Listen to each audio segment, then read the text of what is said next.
Welcome back, guys. This is Arnaldo, aka Mad Dog, and that is David, aka Dream Twister. And this, ladies and gentlemen, is the real episode 327 of GG's The Mouthful Podcast.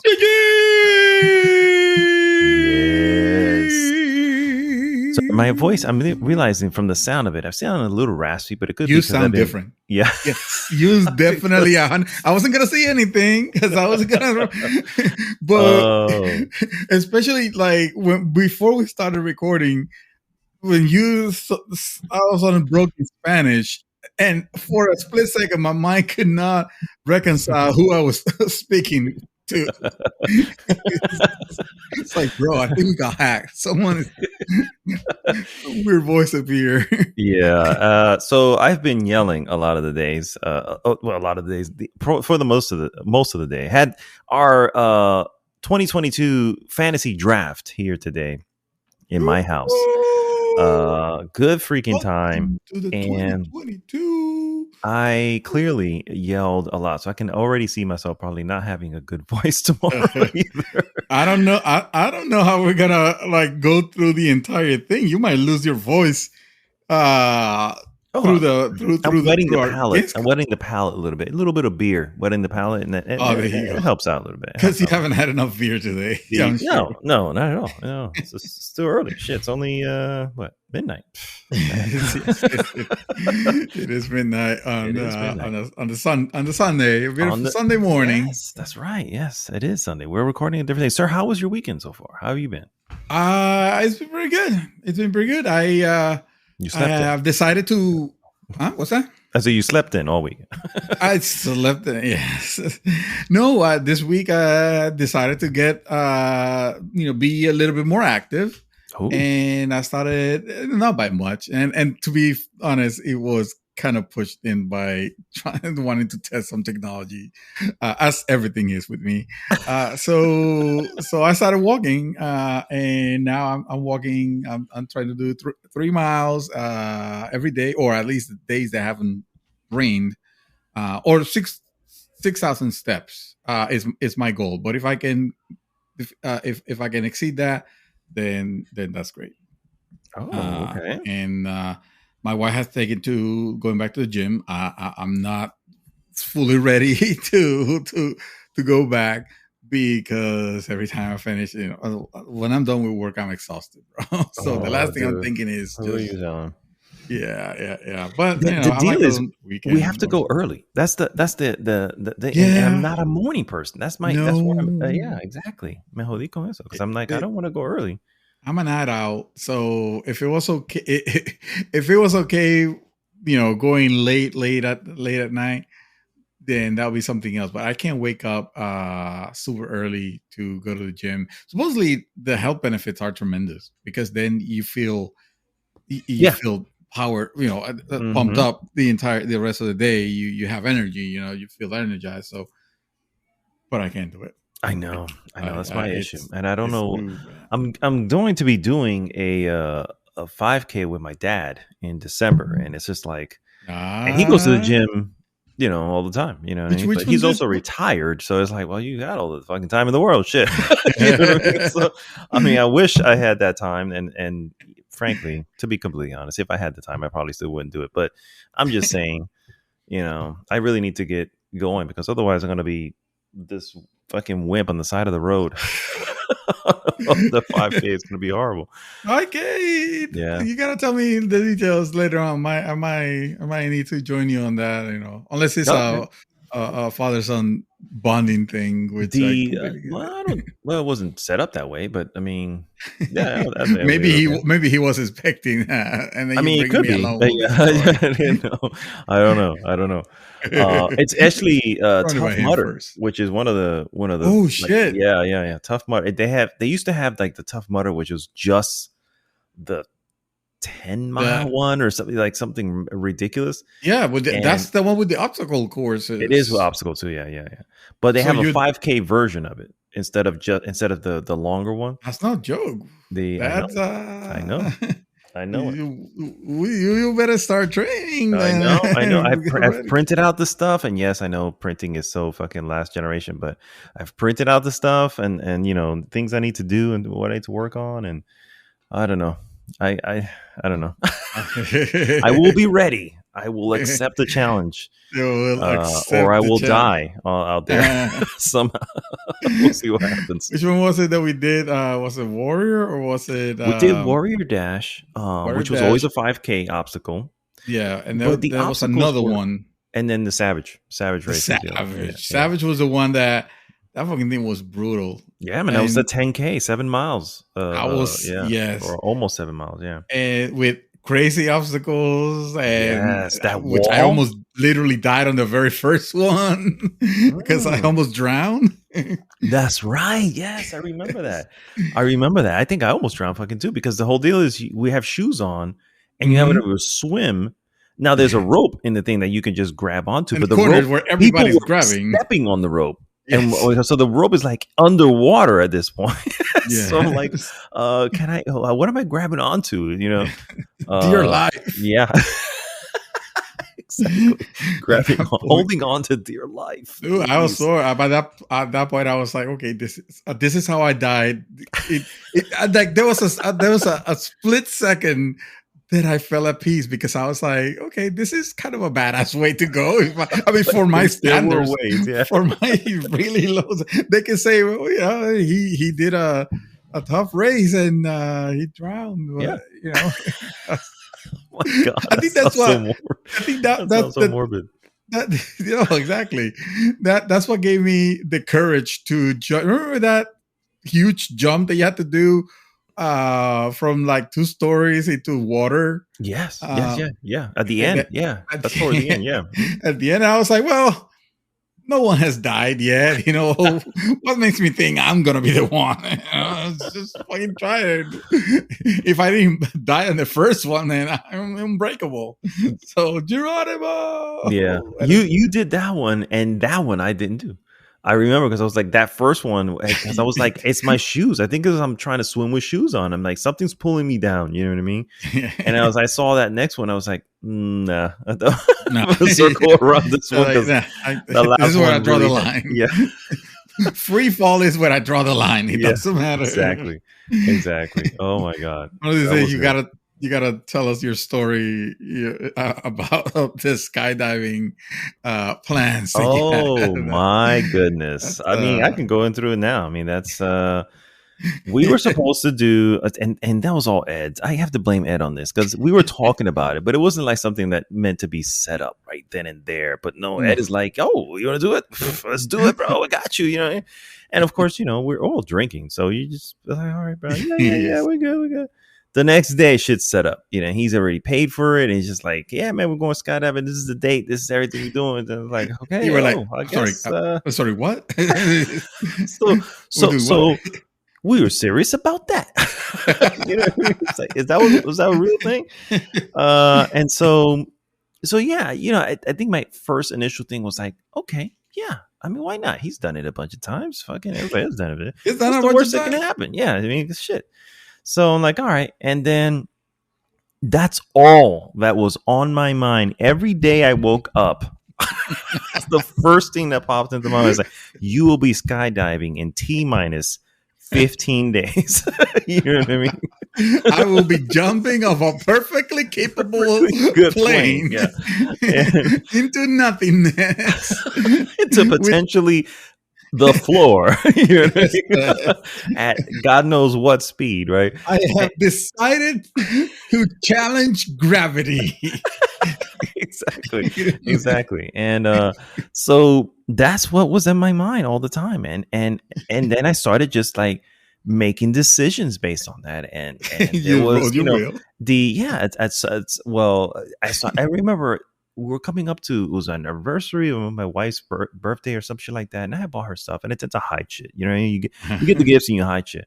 And so I felt the need to tell her one day, honey, there's some stuff up here, this belongs to you, just in case you need, for some reason I don't get a chance to whatever, it's up here. That's what that is.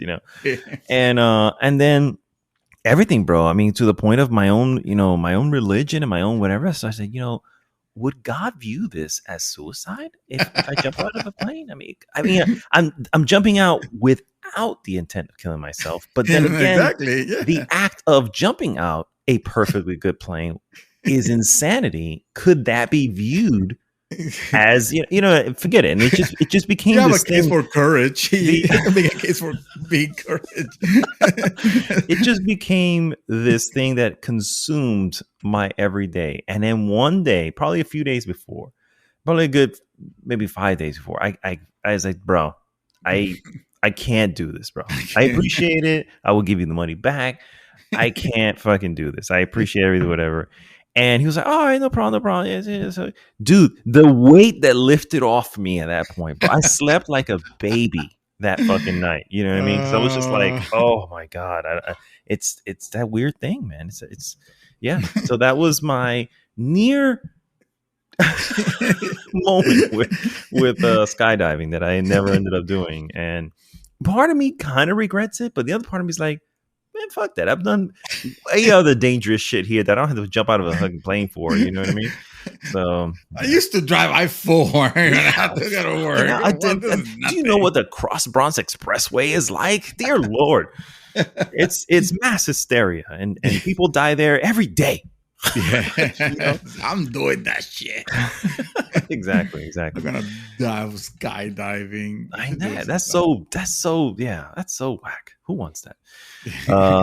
Anyway, well, the way you described it was the only reason why I have never brought it up, because I've been interested in doing it, always following my my near crazy suicidal logic of, well, only that there's like what 1% of people die in this thing. It's what makes me think that I'm so special to be that 1%? Special that I'm gonna be the 1%. I mean, I'm not the 1% on anything else. Why am I the fucking 1% on this? The odds are in my favor. But the way you described it, it's like, oh no, I know how that feels. That's how I feel every time I need to get into a job interview. Oh yeah. It's the yeah. So I can't think of anything else, and he feels like I'm gonna die. So I would rather don't even. I wouldn't even bring it up. Yeah, I mean today alone, you know what I mean. It was 10:30, and I'm like, I can sleep in. The fucking drive is not till 2:30. It's no big deal. And just the thought started about, okay, I got to make sure I get the wings. Okay, I got to make sure I get this. Before you know it, it's 10 minutes in. I'm still thinking about all the shit I have to do today. I'm like, I guess I might as well get the fuck up because I'm not going back to sleep. Clearly, no. So no. Yeah, so yeah, it's kind of how my mind works, and that just ate me up. It ate my mind up. The whole thought of jumping out this plane, and then that not happening. Yeah. Your instinct, your what is it called? Fight or flight instinct or whatever is the self-preservation is mode, in very early. Yeah. Early on. It's sadness. It's sadness. But the most dangerous thing of this whole thing was agreeing to anything with Ed. I know. The first mistake that started it all. The first mistake, you start drinking it, and God bless him, because it's a hell of a guy, of course. But yeah, for sure. It is. He will sign you up for. I mean, look at for anything. Yeah. The moment you put it, yeah, let's do it. I'm down. Let's do it. Because he's down to do anything. That's the thing. God. Yeah. Guy's ruthless. He's super. He's courageous. Yeah, I give him that. Yeah, give him props for that for sure. Give him props for sure. Yeah. Shout out to Ed. Shout out to Ed. Was he in the? No, not this year. He hasn't been in probably since the pandemic. He got tired of being the beer wench. I mean, he was owning that spot. Let me tell you, he's owning that. But yeah, this year was David Gomez, and let me tell you. He's giving Ed's awesome work a run for its money, because my gosh, I saw some pictures that I'm deliberating they should suddenly find themselves leaked. I know on the internet, but out of respect my dear Mad Dog, I will acquiesce. It was good stuff, man. It was good stuff. It was a lot of fun. We have almost a full. So 16 is the max that I think we've ever done, and we're at 14, and so we have a full group. Everybody was into it. Mark was here. Mark McAdams was here, and that was a lot of fun seeing him. Yeah. And it's good stuff. It was good stuff. So it was a good Saturday, but we're here now, and obviously we're not going to let, at least for a while, another week pass without doing a podcast. So, as always, guys, if you have not already, please go to goodgame.rocks, join the conversation there. That, of course, takes you right to our Facebook group. And, of course, please like, subscribe, and share the podcast with everyone. What we normally do, guys, is first we go into what we have been up to, move on into various news items, and then, of course, we always finish with our hot topic of the week. This week's hot topic, Gamescom full recap and review. And really sticking here mostly with the opening night. There has been some trailers that came out afterwards, but it's nothing to me really stood out as like, whoa, amazing. But there was some stuff at Gamescom the opening night where I was like, whoa, okay, that, a little interest. Nothing that I'm suddenly like, oh, it's the one thing I can't wait for. Nothing that bad, but there are some standouts though. I don't know if you checked them out, the whole thing, but no, not the whole thing. I'm just glad that we had something comms really, games related, because of course we didn't have E3. And it's looking like we are having the Game Awards this year, right? Yes, the Game Awards are happening. Mm-hmm. Okay, good. Yeah. That's it. It's official. Pandemic's over. Yeah, I mean that's true. Bring the comms. Yeah. But yeah, we'll get into that later on in the show. But of course, let's go ahead and start with what we always start with, and that is what we have been up to, Mr. David Dream Twister Santos. What, sir, have you been doing? All right, let's start from the beginning. Once upon a time. No, I'm just set myself up over here. It's time to do some real talk, guys. Oh. This is a message that I typed and I was like, what to send you, and then I decided to let me just put it on the cast. It's not dire. It's not something bad or anything like that. Don't worry. It's not bad. All right. No one's dying, guys. No one's dying. We're not stopping.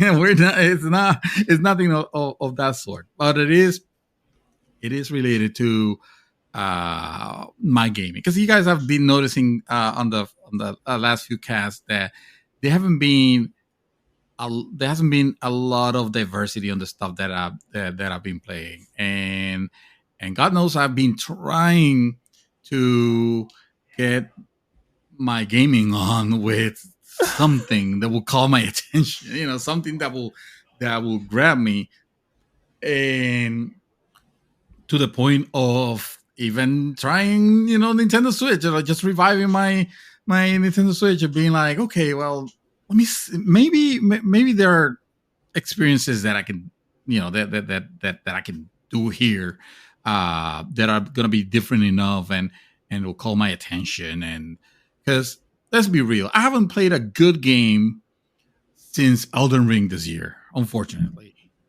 And yeah, I played some games that have been like decent, and that have, it might have satisfied me for a little bit, but nothing to the level of Elden Ring. And it has been, even though it sounds almost like a silly thing to think about, and almost like a joke, it has been a little depressing, because I don't find myself motivated. Like, I hear you and Chaos and Dark, and you guys are like Chaos, I believe he's playing Hades, and I'm like, what a great idea! I should go back to Hades. And I just load it up on the screen. I put it, I do one run, and then I'm like, no, I'm not feeling doing this. It's like a level of, and again, it's gonna sound silly, but it's not. It's almost like a gaming impotence. Nothing is getting me excited, in the Horizon and playing Horizon. Nothing is. That's more like solidifying it, yeah. If anything, Horizon, it's the game that I've been just grasping, because I feel like if I stop playing that, even though I'm not enjoying it, if I stop playing that, I might as well just give up. And that's how I feel today. In the past few days, this week, weeks basically. At this point, yeah. This week more than ever. The reason I suddenly find myself with a little bit more time to maybe be more active or whatever is because I have basically stopped playing. I didn't play any. Let's see. I didn't play anything of that is worth mentioning. I'm not gonna continue talking about my way in Horizon, because I just put it down, and I'm not sure at this point. I'm not sure if I'm gonna go back. I'm not even excited about God of War, because I know what I'm gonna get, and it's fine. I'm gonna grab it. I'm gonna get it. I'm gonna play it. Yeah. But I know what I'm gonna get.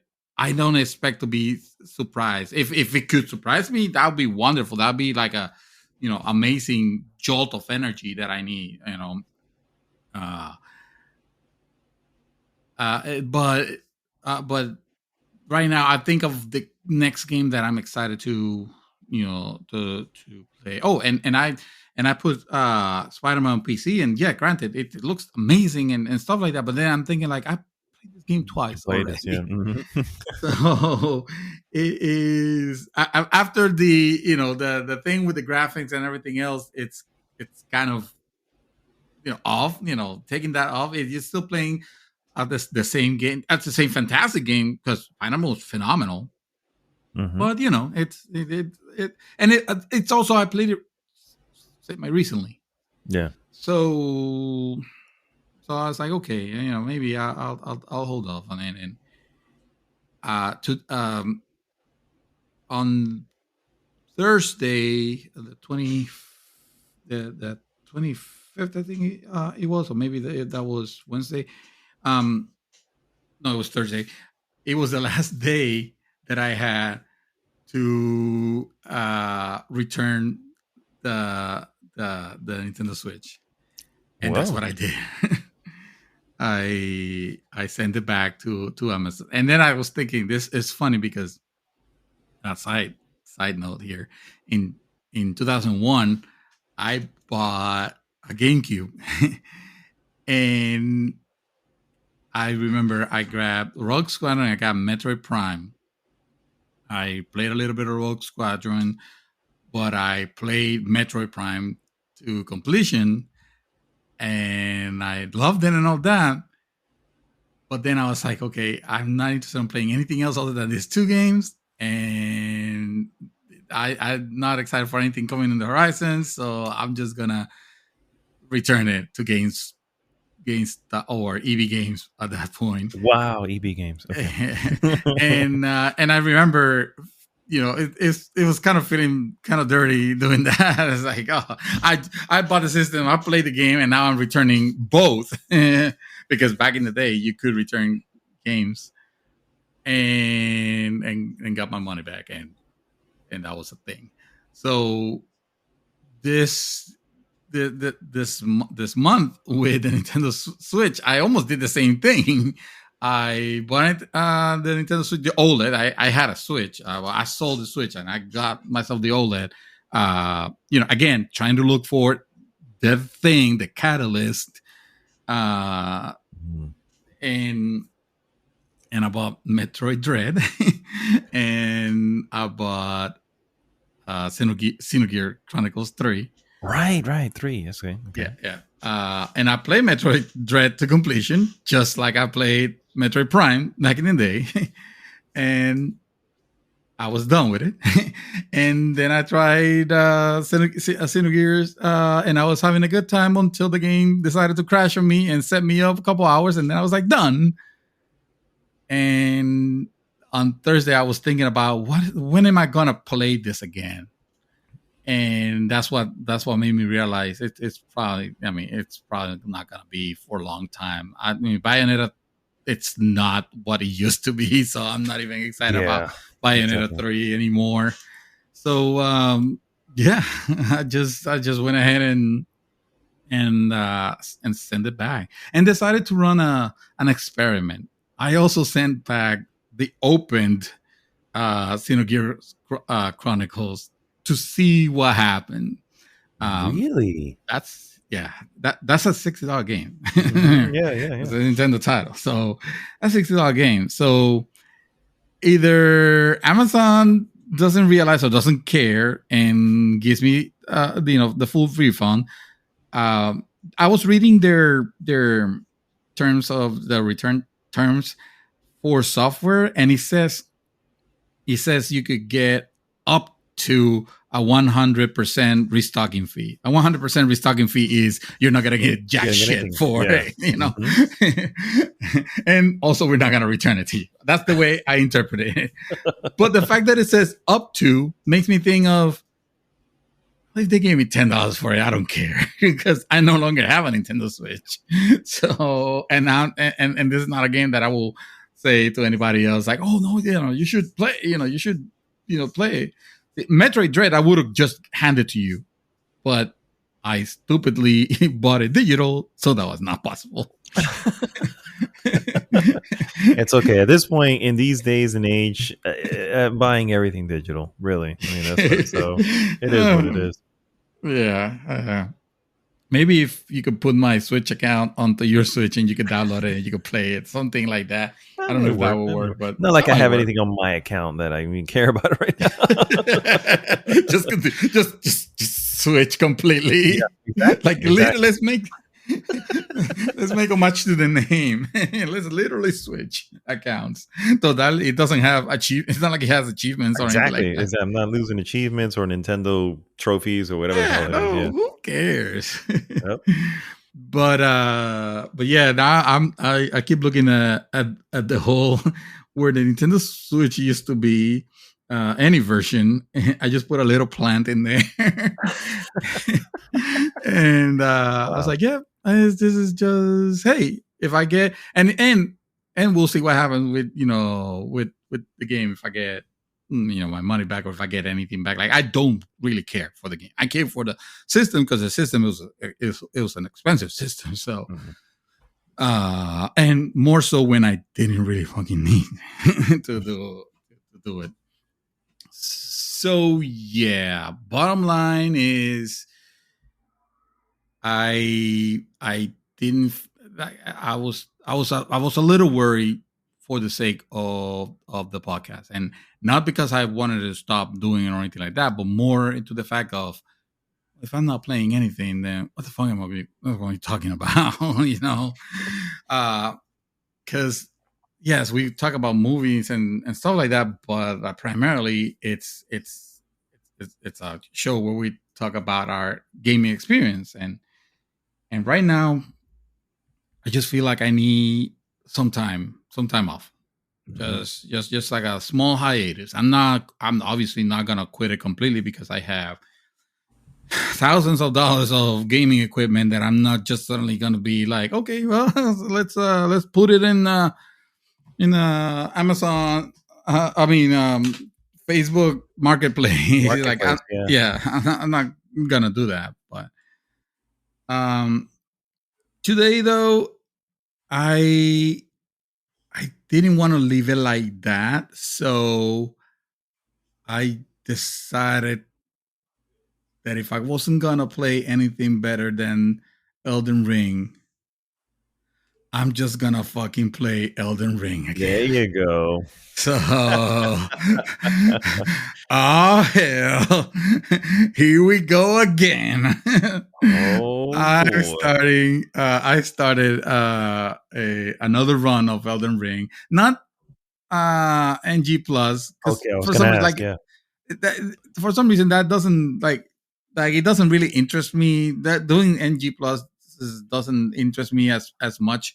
Um, because at that point I feel like yes, the enemies are gonna be tougher, but I'm also gonna have gear that I shouldn't have by that, and the experience is a little different. Mm-hmm. I like when games have NG plus. Don't get me wrong. I'm not advocating against it, but if I'm gonna play the game again, I'm just gonna play from the beginning, from the proper beginning, and think I think I might go for a Frenzied Flame run. Mm-hmm. Like I want to experience that because it looks like of all the endings, it um aside from the Ronnie one, it looked like one of the most interesting ones.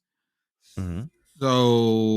So I'm gonna see. Also, I need to check if it's gonna stick. Like I was just playing it prior the prior to the podcast, and I was in it. I was having fun. I was like, oh, okay, this is a good feeling. This Yeah, is yeah, yeah. this this is stirring something inside me that I haven't felt in a while. It's just I already know exactly where to go and the thing, so there's not gonna be any mystery or anything like that. But it still retains its entertainment value. So that so far that's what I'm playing. I don't know if it's gonna hold, but that's what I'm playing at the moment. How Build far are you in it? character. I think I'm level 14. I've done too much because I went with I started as a uh vagabond. I don't know why they call it vagabond. It looks like a fucking knight, but it's a vagabond knight, whatever. And totality, it never matters because you can change into like whatever you get respect into whatever. But I I started that. I made a male draconian. Is the I guess the race is draconian or something like that. Oh yeah, yeah, yeah. Um, because I think like their skin looks very like charcoal, Mm-hmm. almost like gray, like dark gray, and I think that will look cool with the crazy frenzied With the flame frenzy eyes. flame look, Yeah, yeah. like Mm-hmm. I want to Interesting. see, I want to see how that looks, and yeah, I really fucking like Elden Ring. So let's see how that holds up. Cool. Um, so that's all I've been playing, and that's my manifesto as of right now. We'll see how gaming goes for me. Um, I have watched a couple of things. So now that I find myself with all this free With all this time, free time.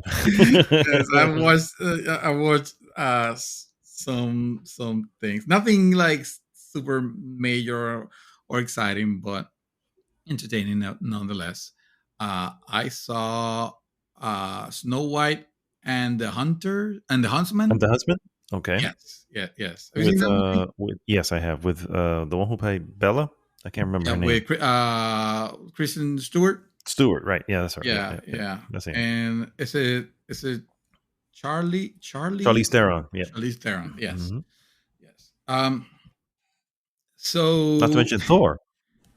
oh yeah, Yeah. and fucking Chris Hemsworth. Hemsworth. Yeah. Mhm. Yes, yeah. That was a movie.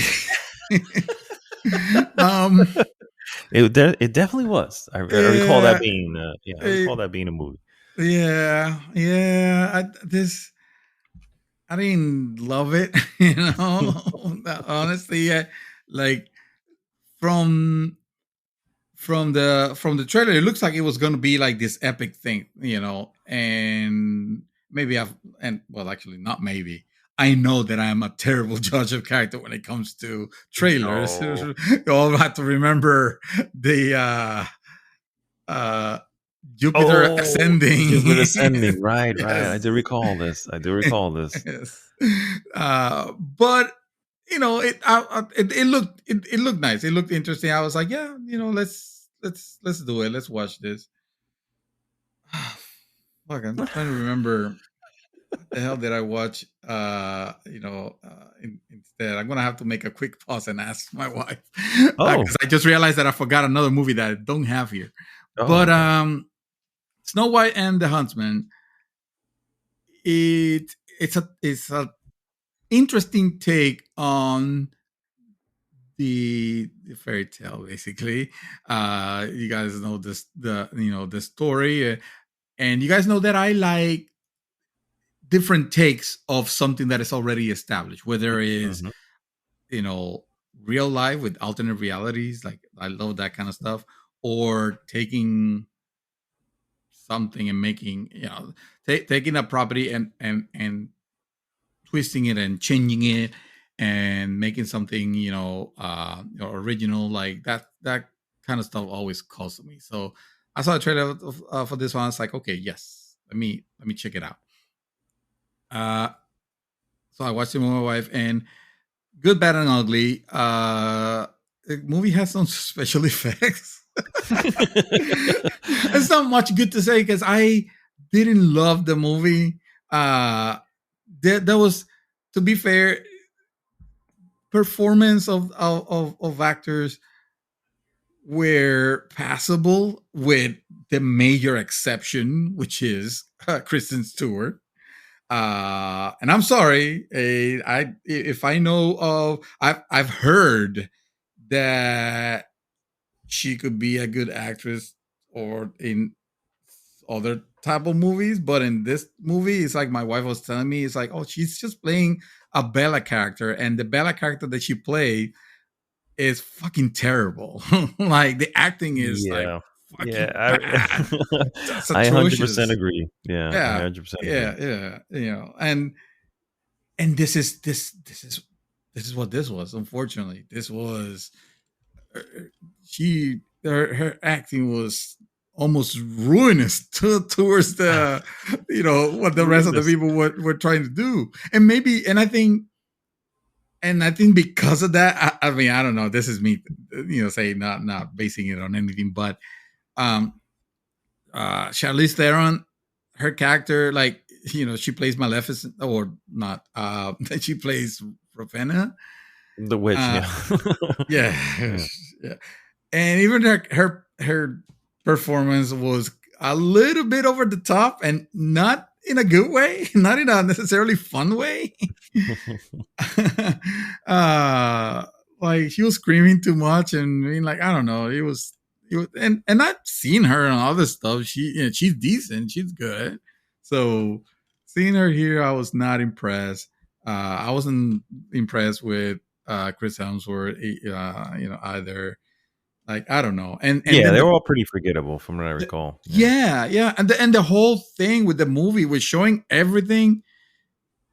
Um, it was like, the pacing was weird.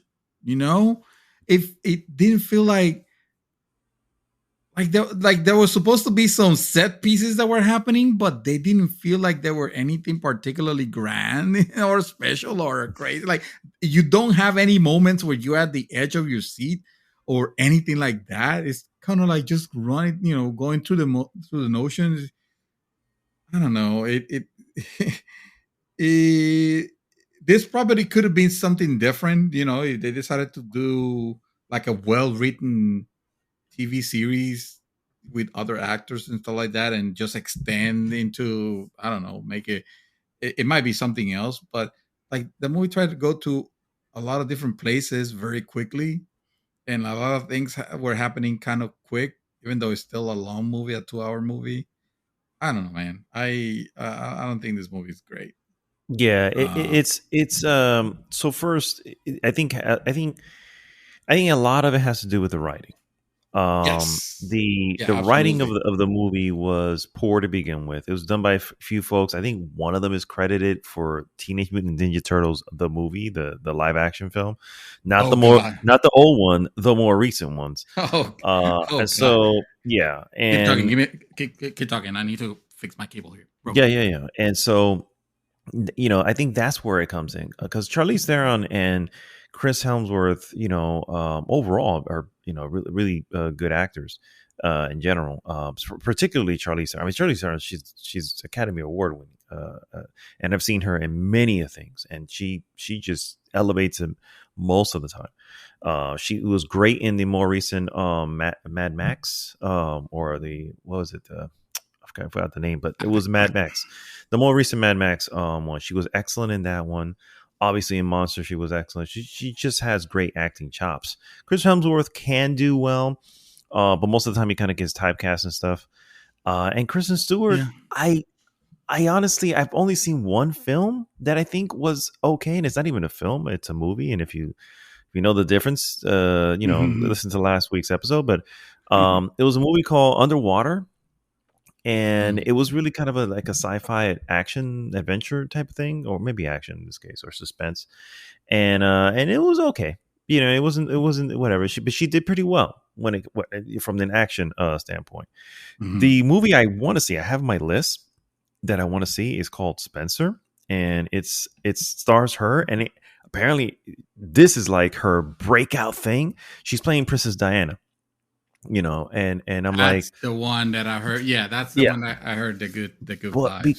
Everybody's talking about it, but I keep not watching it because it's her, and I'm just no offense, I just don't want to spend it and just realize, oh my god, you guys, because no offense, everybody liked her and everywhere, and in a lot of other fucking films. Things. So it's it's just like, and I don't know, but yeah, that's I hear you. But I think honestly the biggest thing here was the writing, maybe a little bit of directing. I don't remember who the director. Let me see if I can see who the fuck that was. But the director, the fuck was directing? I know the writer. Oh, so here's your writing credits. You have Evan Doherty, which is the main one, and he did Divergent, which is also one of those teeny bopper books made into a film. Teenage Mutant Ninja Turtles in 2014, so the very first one. Tomb Raider, the 2018 Tomb Raider. Nothing that stands out. In essence, nothing that stands out at all here. And that's his writing credits. The director was Rupert Sanders. I recognize the name, but doesn't come to mind who he was. Here, let me see. Yeah. But fuck, man, this is all in the way. Go ahead, sir. I'm sorry. You can keep. No, that's all right. So final score, I guess, for Snow White. Snow White and the Huntsman, it is as mediocre as it could come. 2.5. Oh. Yeah. I don't. What do you think? Well, what you remember? Does that sound?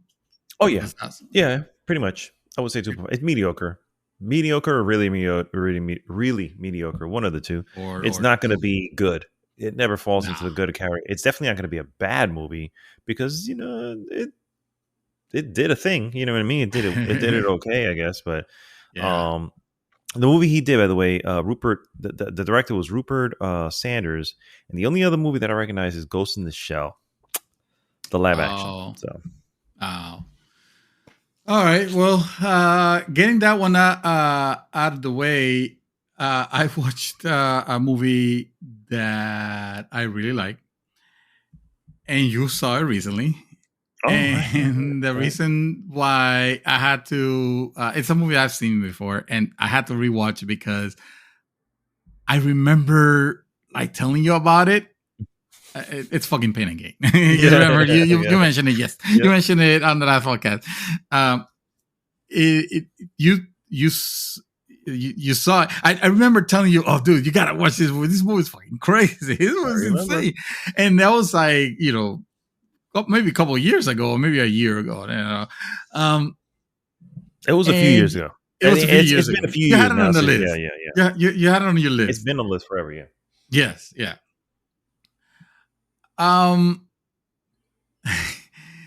So hold on. I need to write this down. Okay.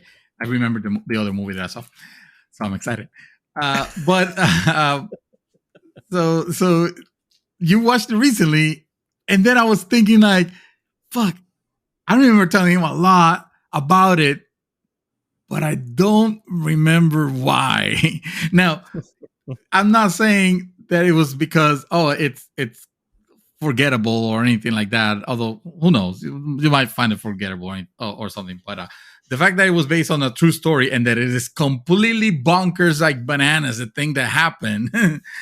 I don't think it's a movie that you could easily forget like that. It was just in my case, it's because it's me and I have I'm old, so I forget things. Anyway, I needed to I knew that I wanted to rewatch it because I remember why I enjoyed it so much, and then I watched it and I was like, oh my god, now I remember. Now I remember what was it that why I was so insistent on wanting him to watch this movie. And to be fair, I'm not saying that it's like, oh my god, this is one of fucking most phenomenal things on cinematography or anything like that. I'm not praising it because of that. Remember, I don't watch films, I watch movies, and movies just to keep me entertained, and I don't put too much there's some dumb shit that I fucking love, and it doesn't matter. I think though, you guys should definitely check this one out. Magda saw it recently. You said that you liked it. I thought it was good. It was good. It is. I did, and I think you agree. Even probably rewatching it is that it's difficult to understand what they're trying to say, and I think that's where a lot of the critics hit it. You know what I mean? Gave it a thing. It's like, are we supposed to root for these people because you no. don't want to root for any, not a one, you know what I mean? Because they're low lives. They're low lives who take advantage of stuff, and it's almost making fun of everything that they've done, and paints it in an interesting light where you go, are you trying to make this a good, a good glorifying it? Yeah. And I don't know if I took it like that. I don't think it was because I was taking it more in the fact of, I can't believe this fucking thing actually happened. This is the stuff that you see in movies, and yet this movie, it's actually based, with obviously some liberties taken. The character of that is played by Dwayne Johnson, for example. He's actually based on three persons that were kind of similar, in the personalities, so they kind of merge him into The Rock, because the fucking Dwayne Johnson, I guess it was like, fucking Dwayne Johnson can do three people. He could play three people, and maybe that's why he was, his character was so fucking stupid and hilarious. And this is looked like it plays like a dark comedy in a sense. That's exactly what it is. Yeah, a dark comedy that's not real. But then you realize it is real, and it's like that's where that line. It's just you start feeling you're on this line, or you're on. It almost crosses the line. You know what I mean? And it's like that's the problem. And I feel pretty sure that that's why critics, critically, it didn't do as well. Though, to be fair, if I remember correctly, and the reason I even had it on my maybe list was because this is a Michael Bay film, and it was credited as being one of his best films because it didn't have explosions and crotch shots and and all this unnecessary stuff. But on top of that, there was sort of a theme and message behind what that was. That's up for debate. But yeah, I remember that being the main reason why I wanted to check it out. Yeah. But yeah. It was. It definitely it's low budget enough where it recoup its money, but who cares about that? The action, because they have to still ground it in some level of reality. You're not gonna see like the crazy action things that of a typical Michael Bay movie, you know, the lens flares and the crotch shots and the fucking explosions and maybe that's the reason why I was like super surprised to see at the very end that it was a film, like, because it shows at the beginning, but I must have missed it, you know, because it was at the end when it shows the credit. It shows it was a Michael Bay movie. I was like, really? Yeah. And sometimes at first I didn't think it did, yeah. but on a rewatch, it was like, oh, okay, yes, I saw what I see what Matt was saying about the you know, there's still a lot of elements that Michael Bay elements, style. That is his style. Yeah. And the more you see, you know, his films and just films in general, you start saying those things, you recognize it. You start recognizing styles. And yeah. The Rotten Tomatoes summary says Danny Lugo, manager of Sun Gym in the 1990s Miami, decides that there is only one way to achieve his version of the American dream: extortion. To achieve his goal, he recruits muscleman Paul, played by Dwayne Johnson, and Adrian, played by Anthony Mackie, as accomplices. And then hilarity ensues. And this is the most literal way that I can say that, because it's literally is hilarity ensues. Although in you know, I'm talking about in terms of the movie, the real life events obviously horrific and a terrible tragedy that I can't believe that they put it in this form of a film. I mean, even the actual victim, the real victim, who was not named in the movie to protect him, they changed his name, but now people know who the person was in real life, because he hated his portrayal in the movie, and he decided to sue the studio for it. Because it was he was played. Oh, by the way, which I realized this is actually the same actor of that plays Miriam's dad in the marvelous Miss Maisel. Right. He is. He is in this movie. That's right. This fucking hilarious. I wish I remember his name. Tony Shalhoub. Yeah, he's kind of interesting. Yeah, that's definitely there. He played. He had a show that was really popular called Monk. Yeah. Oh, I heard about Monk. Yeah, I never watched, but I heard good things. Anyway, I fucking love this movie. This to me is a great. It's a great movie, and I realize it's not. I mean, I would recommend everybody should watch it, because it's still crazy. It's still enjoyable. Don't try to get any meaning out of it. Don't try to get any. Like I personally didn't take it as, oh, this movie is trying to glorify the violence, in the sense that, well, it's not trying to think of a movie that glorifies violence. There you go. It's not that. It's just, it's telling you, it's what I like. It tell me an interesting story, and by God, the story was fucking crazy and and interesting. And I don't mean in the, oh my God, the twist that it takes, it's gonna blow your mind. No, it's just hey, this fucking thing you're watching here, it really happened. And like you said, the movie makes it a point to remind you.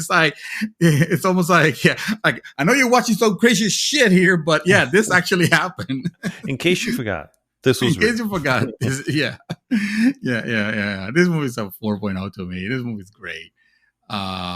Good, everything. Bad, nothing. This movie's worth to watch. And the ugly is, the fact that it's sad that this actually happened, back in the 90s. And apparently critics, like you were mentioning, they had a problem with the violence in it.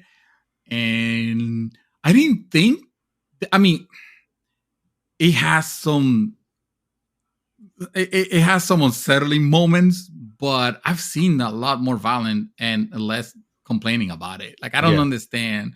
Yeah. Like, yes, there is, events that happen in real time, in real life. So yeah, there is a dismembering, but they're not showing you the dismembering directly. Like, it's not gory or anything like that. It's just, yes, this is happening. You can hear the chainsaw. Yeah. That's exactly what you're hearing is what's happening. And exactly. There's other movies that have done shit like that, and even worse. I don't know why they. I don't know. It's, maybe they were trying to go for, looking for a particular, meaning, and I don't know. Maybe I didn't find any, because to me it was just a dumb thing that unfortunately happened. So yeah, that's Pain and Gain, and we already spoken 2 podcasts in a row about Pain and Gain. My mission is complete. The other movie that I watched, which I was afraid that I was gonna forget, but I'm glad that I didn't, was Gray Man. The Gray Man, yeah. Yes, the Gray Man, yes. Have you seen this one? I have. Okay.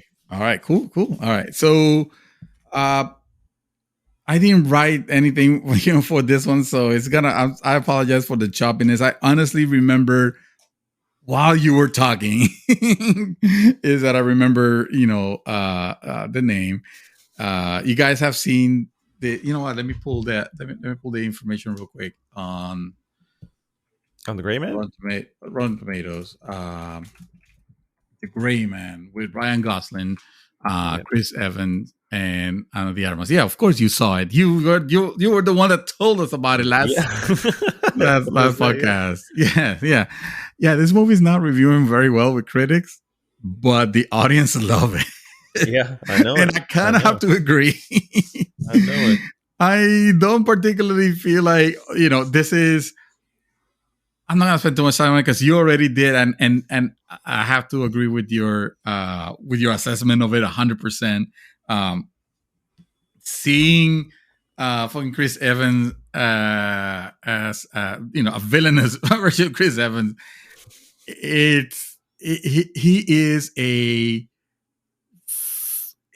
silly villain. He is just playing the shit. Like, he's having fun. Let's be real. He's having fun as the actor. The actor's having fun doing whatever he's doing. Yeah.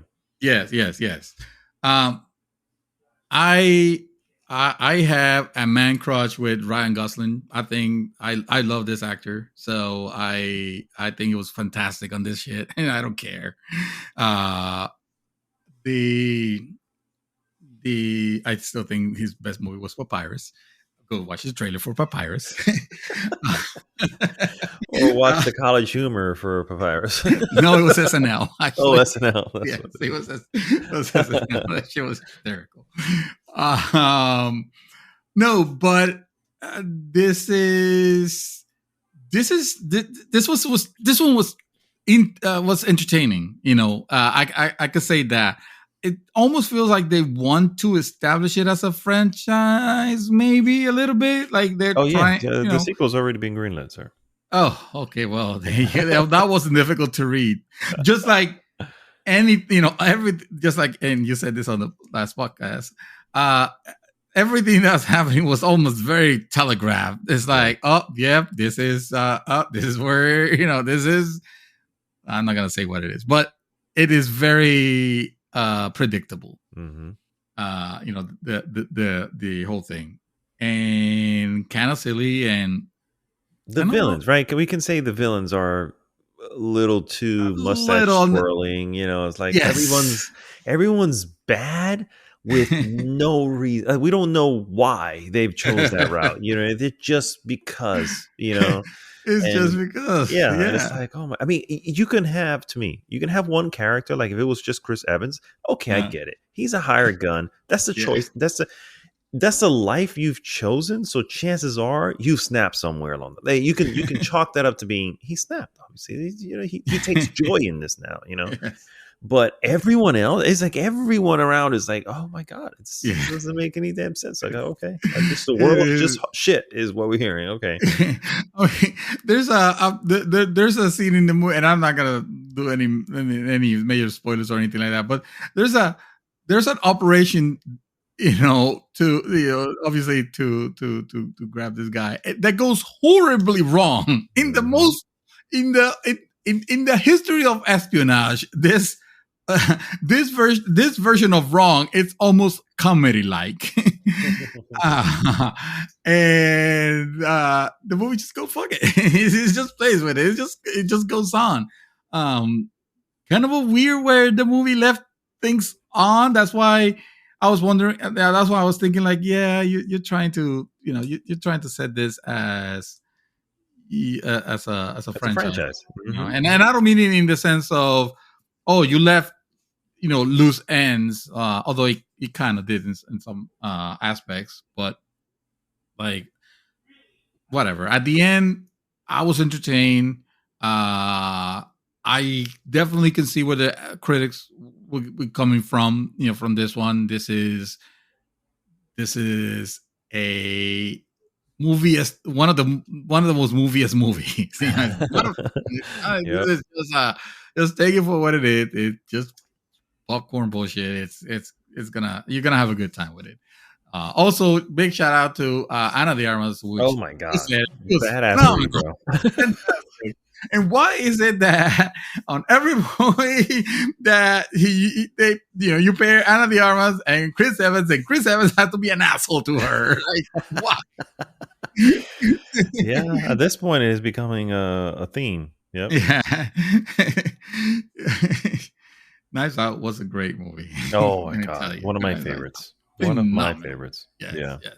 I'm a little Knives worried Out 2 coming to Netflix December. I'm not sure if I want to see temper expectations. Temper expectations, because one can say they caught lightning in a bottle the first time. Yes, and chances are we're not going to catch said lightning. But at the same time, it's a lot of the same cast, same cast, and obviously the ones that didn't go to jail, Daniel Craig. Daniel Craig being Benoit Blanc, but a lot of the writers, the direct, everybody else behind the scenes is still there. So if they can create a good story, I'm in. I'll be all up on. Yeah, I'll be all up on too. Did I tell you I didn't play a lot of things and I watched quite a few things? Yeah.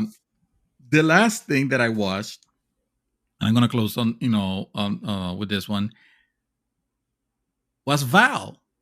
Oh, okay. Yeah, you spoke about it last podcast, and I saw it there. I just while I was waiting for my wife to finish speaking to a client, I just casually put it like beginning. We were gonna go sit down and watch something, and we were gonna pick something, and I don't know. I saw that, and I was like, yeah, let me just watch the first few minutes of it. But no, it just stuck. It's stuck. Oh, by the way, sorry, I realized I didn't score Gray. Oh, the Gray Man. The Gray Man. What score do I want to give Gray Man? Let me see the looking at the chart. Yeah, What fits the score? What fits? Maybe 3.0. You know. Yeah, 3.0. Yeah, it was good. I liked it. I That's thought what I gave it. That's what I gave it. Yeah. Okay, then there you go. We're in total agreement with this movie. This movie was not. Yeah. It wasn't as great as some folks were saying. It was like, come on, guys. Never believed that it was. All that. The trailer certainly looks interesting. Oh, by the way, speaking of trailers, do not fucking watch the trailer for Snow White and the Huntsman. It is the trailer. It's literally a summary of the movie. Yeah. In every sense of the way. You will see everything. It's one of those trailers that is just too long and says too much. Wow. So that is not like the movie was a big thing. So that's why maybe I kind of forgot to give the warning. But if you have an inkling of interest, I'll say do not fucking watch the trailer for it. Yeah. Avoid it. Yeah, that was a time. I mean, unless you don't want to spend time watching it and then be like, oh, let's just give me the gist. Watch the trailer and then you have the gist. There you have exactly. Yep. You'll know exactly how the movie starts, goes in and finishes, because it's gonna give you everything. And I scored that one, right? Yeah, I did. Mm-hmm. That was not worth watching. Oh, I heard there was another Huntsman movie. There was. It was a sequel. Yeah. It was a sequel to to this one. Have you seen the sequel? It doesn't have Snow White. It has Charlize Theron. Yeah. Well, hold on, let me see. Snow White and the Huntsman sequel. Oh, shit. I'll be willing to watch it, because again, I was still entertained, and at the end of the day, that's really all I want in movies. Like I said, I don't want to feel anything. I just want to. Oh, the Huntsman's Winter War. So yeah, it doesn't have Snow White in it. Oh, I think I've heard of it. I might have actually seen the trailer for this. Kind of like maybe a couple years ago. Maybe it came out. Anyway, maybe I'll grab that. Maybe we'll be talking about it in that podcast. I'll be talking about that one, because now that I know there was a sequel, I'm kind of curious to see what there's the fuck a Snow White-less sequel. There was Snow White. Well, that's a plus. If this is not what we're getting, then fucking forget it. That's a plus. Anyway, so Val, I'm just gonna go ahead and say it right at the top. I thought it was really good, which is a 3.5 to me. It is it's a self-documentary about the life of Val Kilmer, and he's still alive, right? He's alive. Yeah, she is. Yeah. Okay.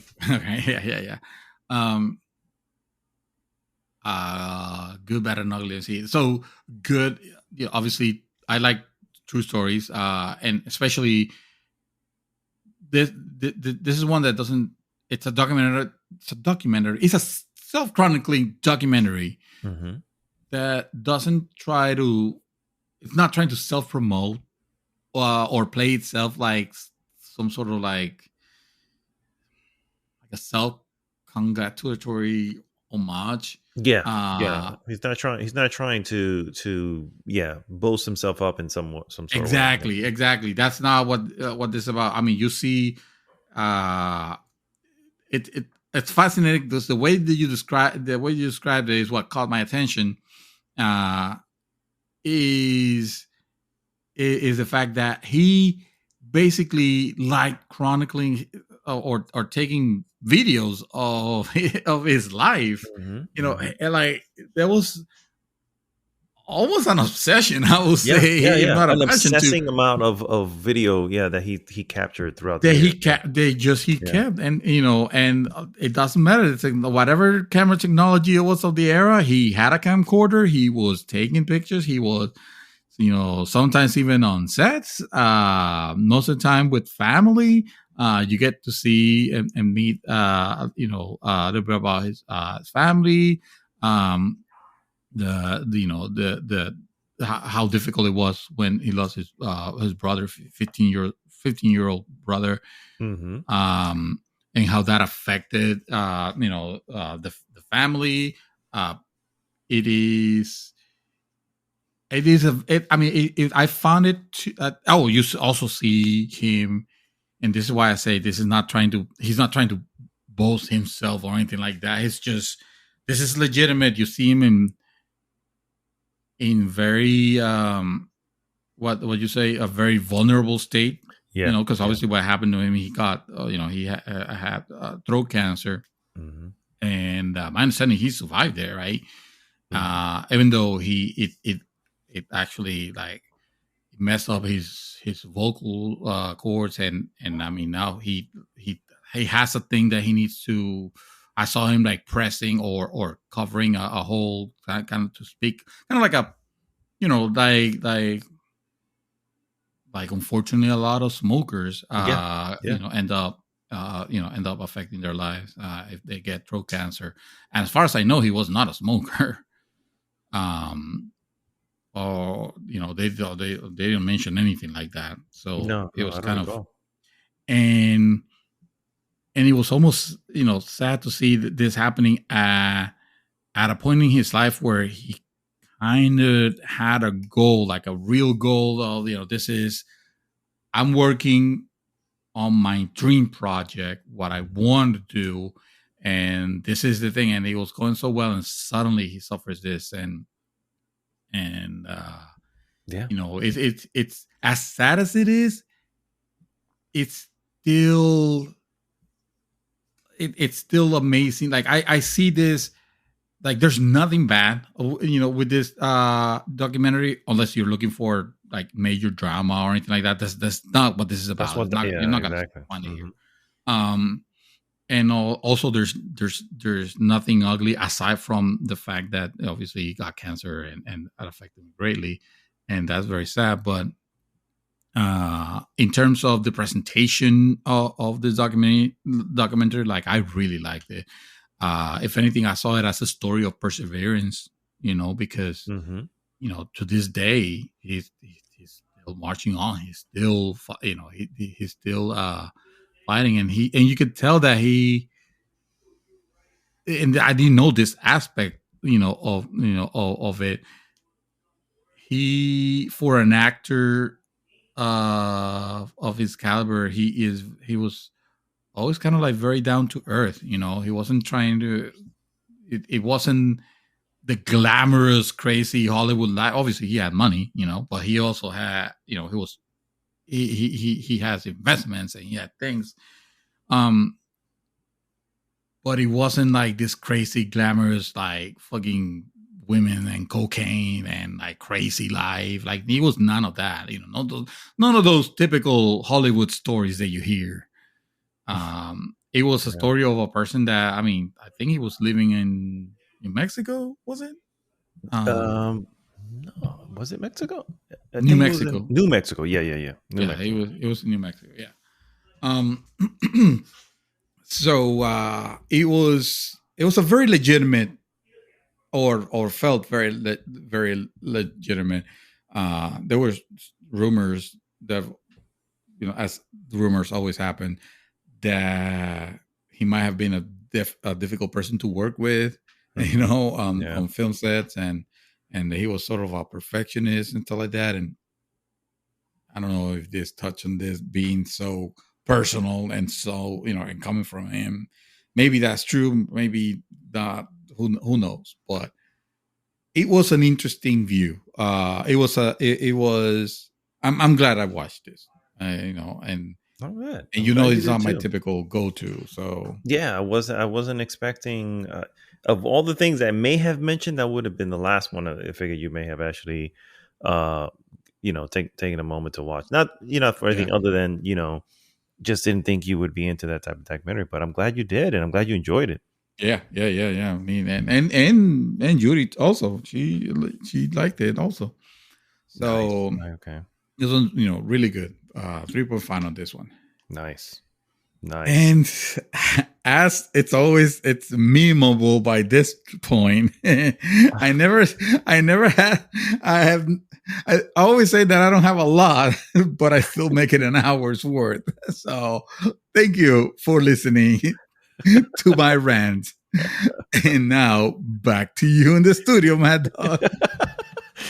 Well, thank you, sir. Thank you. I have been, first off, part of me is like kind of excited that you may be putting gaming on hiatus and maybe wandering into some films, and I'm like, oh shit, I may be okay with this. Oh really? Oh, okay. All right. I was a little worried. No.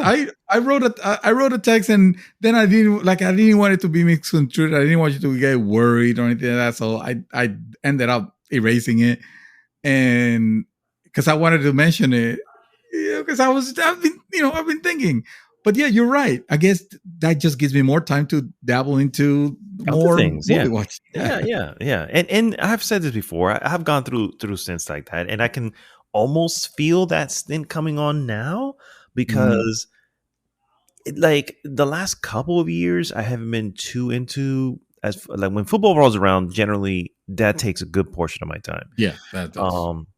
2020 was the first year where it was the pandemic, and teams weren't completely full, and the stadiums were completely empty. They were putting in fucking fake crowd noise, you know what I mean, all this crazy, and it's just a bunch of guys on the field. There's no one in the stand. It's so weird. And in 2021 it kind of opened up a little bit more, and so all that, but I wasn't, just a lot of things going on in the house, and it just didn't do it. This year I'm feeling the bug, I'm feeling the bug that I'm so excited for the season. This is true football. And so because of that, I feel like and it happens. It just, these things come in waves, and I kind of feel the same. I feel kind of just drifting when it comes to gaming. I'm not really playing anything specific. I'm playing stuff that is so quick and easy to get through that it just, it's just that, you know what I mean? Yeah. So basically, to start, I mean, I'm still playing Hades. I'm enjoying my time with it. Hades, yes. Yeah, Hades is great. It's a great game. But the thing is, again, I played it on the Switch, and so now I'm playing it and rebought it, and I'm playing it on PlayStation. And so, of course, no progress is anywhere. So I have to start from the beginning. And I think that's kind of what messes me up a little bit. Like, if I still had everything unlocked that I had unlocked before, maybe it would be a little bit better, but I realize I'm really, really starting from the beginning. And so I'm probably at this point close to 25, 27, maybe runs in. Still enjoying it, but I know that the way it's designed, the story is almost designed for you to make it to a certain point, and then you're going to really start to get through it, you know what I mean? And so kind of like what Chaos is doing at this point. At this point, he's consistently beating the game each time he does it, because he's so powered up at this point that it doesn't matter what he's using. He and at this point you also know how to fight, what the enemies do. So you gotta understand it, and it becomes easier, is what I'm trying to say. Interesting. So you can beat this game and continue playing. Are you talking about New Game Plus type of situation? No. The story continues. The story continues. Oh, interesting. Yeah, okay, continues.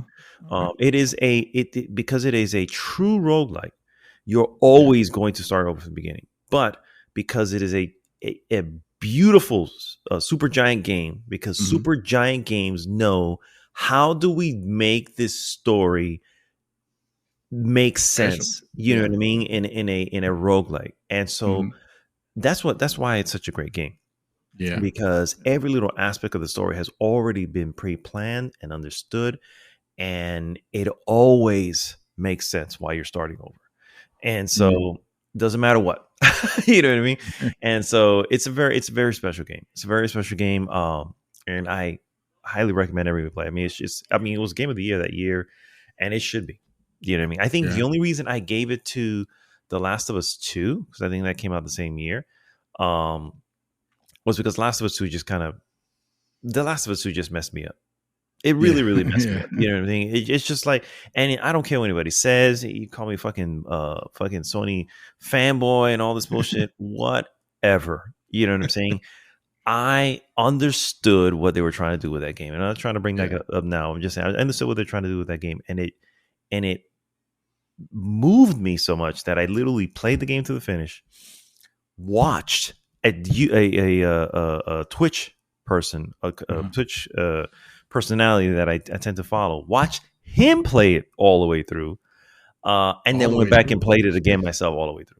So it was like, that's why I was like, okay, I love Hades, but something about this, I can't let it wouldn't feel right. It wouldn't feel right. Yeah. Something about it was just too fucking special. And so anyway, but still, Hades, that does not take away from Hades. Hades is still an excellent game. It's just a very different kind of game. When it comes to narrative, it's excellent on its own merits.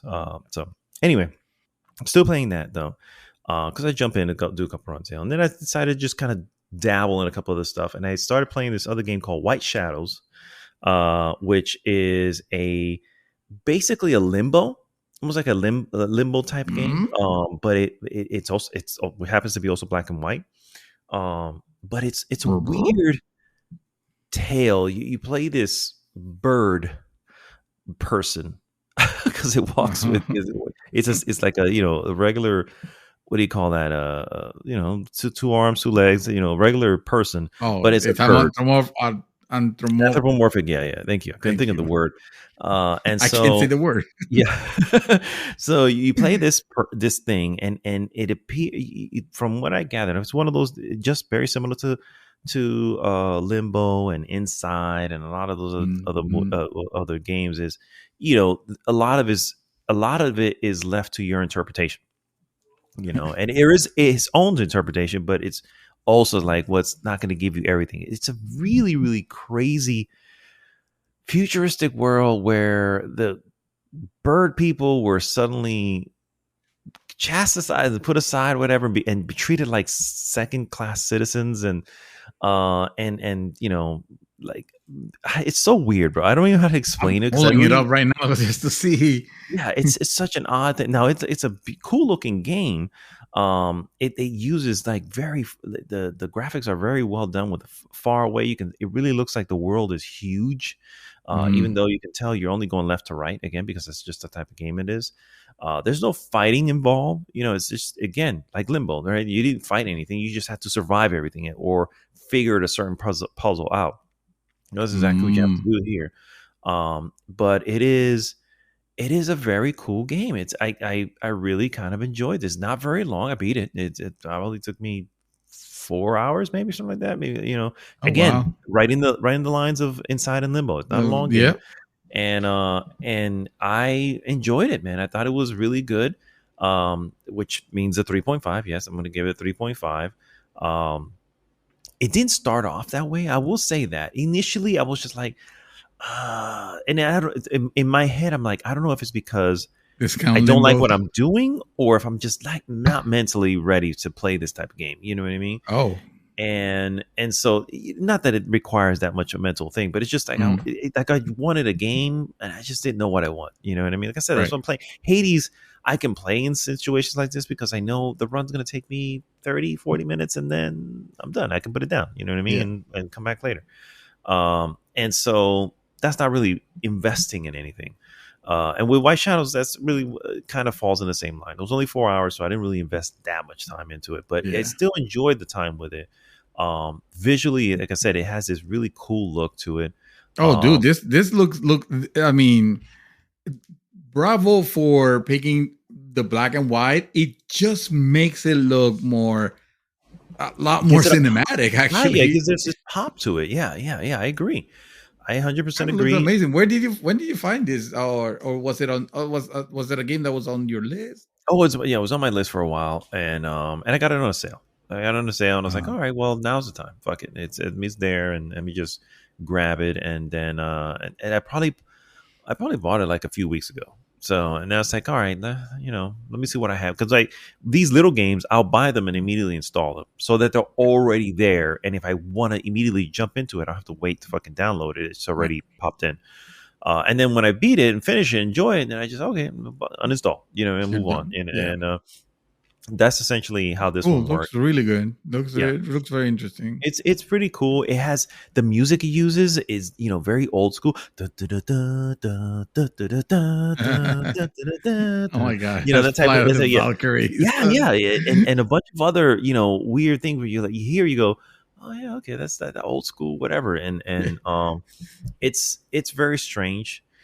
Chaos actually was watching me play, and he goes, "What the fuck is going on in this game?" I was like, "I don't know, bro, but I'm enjoying every minute of it because this is just too wacky." I know, bro, but it works. Yeah, it works.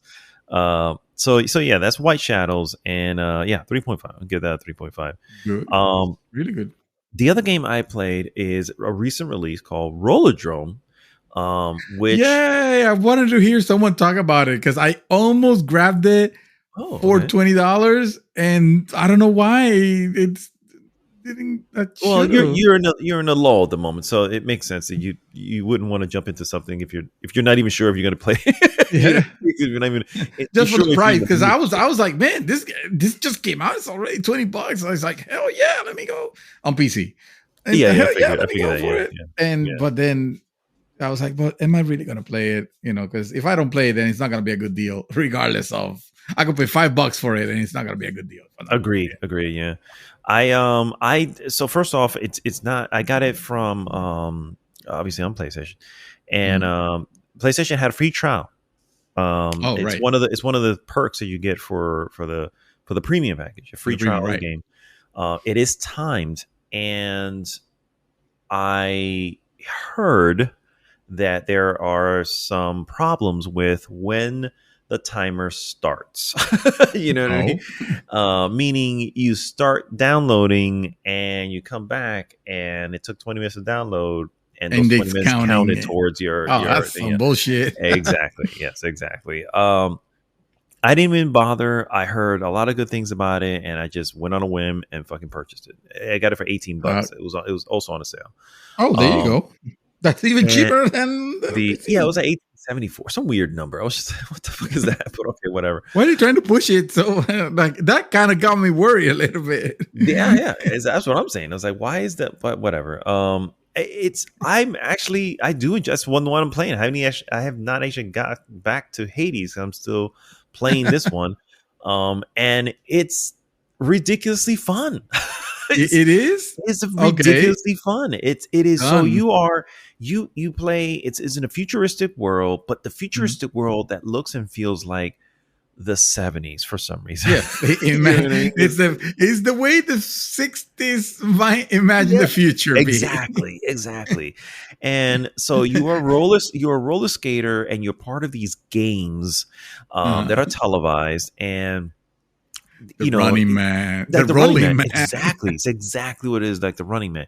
But the difference is you're in an arena, and you basically have to survive. And of course, you have who comes out onto the arena are not other people like you. There are like studio folks, and then you have to kill everybody and survive it all.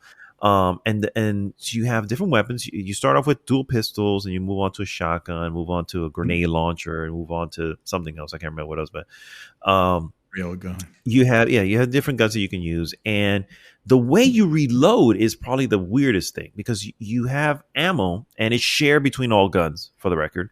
So in other words, what ammo is 2 grenade launchers can equal 20 shots in your dual pistols.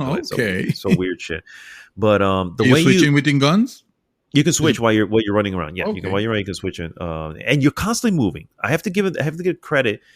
The moment you hit forward, your character's going forward. At that point, all you gotta do is steer left or right. You don't have to keep pressing forward. The momentum's constantly going.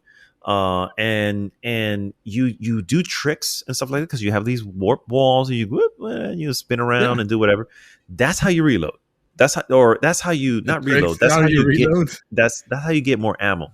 It's almost as if you are presenting a show in the middle by jumping up and doing holding a leg while you're spinning in the air and then coming back down. That earns a certain amount of credibility, which earns you some ammo back. You know what I mean? And that's how you get your ammo back. That and doing a perfect dodge, which you do have you hit the circle button to dodge as at the moment that a sniper's going to shoot at you or somebody's about to hit you. You can perfectly dodge them, and that'll get you some ammo back as well. Nice. And so you're balancing that the whole time. You're moving away from people. You're dodging laser sights from whatever, and you're grinding on the edge of a whatever, and then coming around and taking somebody else out. And it's just a lot of fun. I posted a video to our YouTube. You can check out just me playing a couple levels, and it's a lot of fun. It's in the end, it's the weirdest.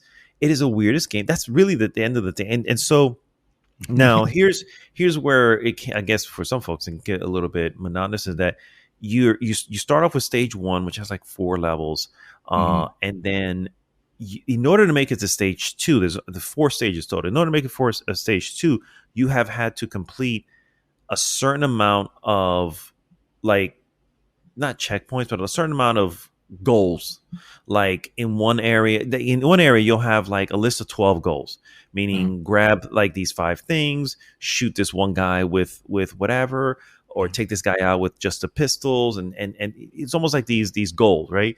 And you have to, in order to make to stage 2, you have to have accumulated a certain amount of goals. So you're going back to those stages and trying to unlock certain, so you're kind of replaying them to unlock certain things, so they'll allow you to move to stage 2. And then you get stage 2, you have like 3 levels, and then and there's even boss fights at one point as well, it was just strange. But that's the only thing. It's like if you just let me play them as I get to them, I would probably be done with the game in probably an hour and a half, 2 hours. Oh, But wow. because it forces you to kind of go back to unlock, Maybe that's the reason why they decided yeah, to yeah, do it this yeah, way. exactly. It could be that, yeah. And so it forces you to go back to try to, go back to those stages to unlock or do these things that these. I can't think of it. It keeps saying goals, but I can't think of any other word. But you have to check off these things that you've done, and of course you have to win. So if you check them off as you have them, but you die and have to start over, well, now you didn't actually get them. So shit.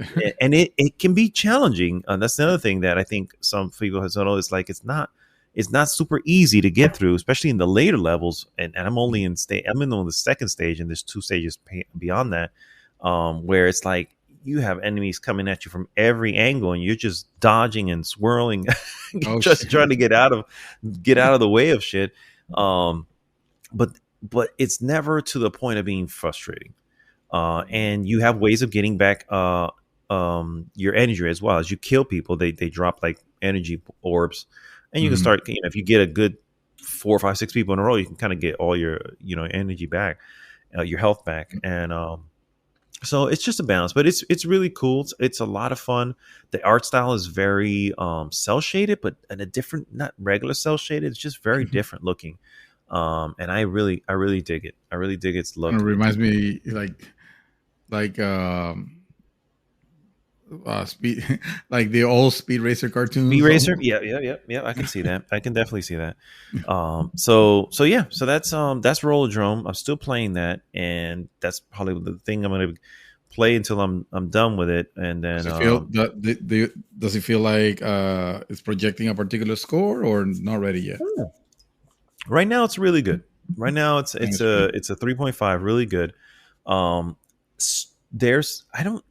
not sure if there's supposed to be a story. If there is, it's very light. You know what I mean? To the point where I'm not really. I mean, because you're one character, and you're kind of becoming that famous roller droner, if you will. You know what I mean? Who's working their way up the ranks. But you don't really see that happen. You just see it on the side a little bit, and there's some notes and stuff like that you pick up. And you're kind of getting a little bit, but the story is very hands off. You know what I mean? Yeah. It's like From Software wrote this and said apparently there's some lore somewhere that you have to pick up. Maybe you know what I mean? Because it's like you're not really getting a lot. That's what it is. You're not exactly. The audio logs. I must be missing them somewhere, but yeah. So that's about its only downside, which is why I feel like a 3.5 is kind of where it's at. It's really good. It really is good. Yeah. And I would definitely say that it really is good. But that's all I've been playing. And what I have been watching, just two items. One's a show, which I'm sure you saw me post at one point. Reservation Dogs is a show on Hulu. They have their second season, but we haven't watched the second season yet. We only watched the first season. But talk to me. Reservation Dogs is a comedy about these kids that are indigenous, Native Americans, essentially, who they're living on a reservation, Native American reservation. And they're these kids. They're living in poverty, but like a very different, strange poverty that we're not used to. This is a show produced by Taika Waititi. And he's like majorly involved with it. And it just looks and feels different, but it is so funny. It is. I think we and it's not just funny too. It's also heartfelt in many ways. Because it's playing a lot with what's happening with these young folks that are on reservations. There is a lot of depression and suicide and stuff like that because it's almost that they live in America in this case, in these reservations, but at the same time, they're just locked in these areas, pushed away from the rest of society. And it's almost from the view of these kids. There's 4 kids that are the main stars of the show. And it starts on, this is not a spoiler because it's literally at the first episode, and maybe even the trailer if I recall. They lost a friend like a year prior to the show even beginning, And so they're all kind of just coming to terms with that and why they lost a friend and what happened and stuff like that. And so it has those moments, but it also has really weird mystical moments. You know what I mean? Where one of them has like visions of a Native American, from the past, but this Native American, he's just, he's really silly in many ways. And I can't explain it. And I don't want to sound like wrong. So I'm not going to, you know what I mean? I don't want to cross the line like that, but it's silly in the sense that you just got to see it. You have to see it to understand, but it is funny. I can't express that anything else. It is funny. There's these two twins that are in it that are actual, like, real life rap stars who are, again, indigenous rap stars, but we don't know them because we're not of that community. You know what I mean? But as I've watched the show, I started looking more into stuff, and I was like, oh my God, these people are real. In real life, they have their own following and their own whatever. It's like, it's so weird that you have this culture here in America, the original Americans, and we know little to nothing about it. You know what I mean? And that's what I think that probably the most coolest thing about the show is that's the eye-opening part. Yeah. And Hulu, this is on Hulu, by the way, I'm watching this.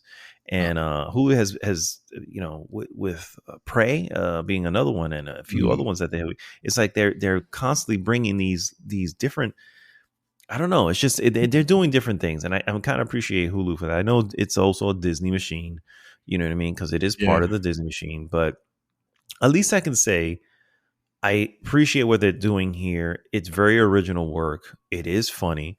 And I like it. I really like this. I think this is probably a great. If just first season, I would give it 4 out of 5 easily. Oh, okay. It's really good stuff. Only 8 episodes too, so and they're half-hour episodes. So you can do this like 2 movies back to back, and you're done. But we're gonna watch season 2 soon, so I can get into that. But the last thing I saw was a new movie, a new Netflix movie. And not for nothing, but this is probably one that's right up your alley. Okay. Talk to me. This is the movie is called The Man from Toronto. And it stars Kevin Hart and Woody Harrelson. I saw. No, I haven't seen the trailer or anything like that, but I did see it, and it kind of made me wonder about. Actually, I take it back. My wife saw this movie. She did. Okay, that's what it was. I caught my wife watching it. That's what it was, and then I was like, because she already started it, and I'm not gonna ask her to watch it to start over for me.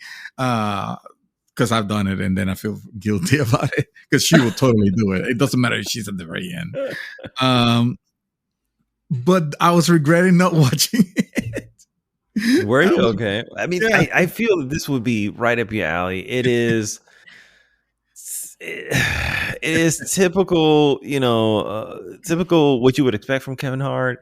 Woody Harrelson is so this is the gist. The gist is this. I know he was very mean to fucking at least the part that I saw to fucking Kevin Hart. So he punches at one point and he's like, what do you have to do with that, man? So Woody Harrelson is an assassin.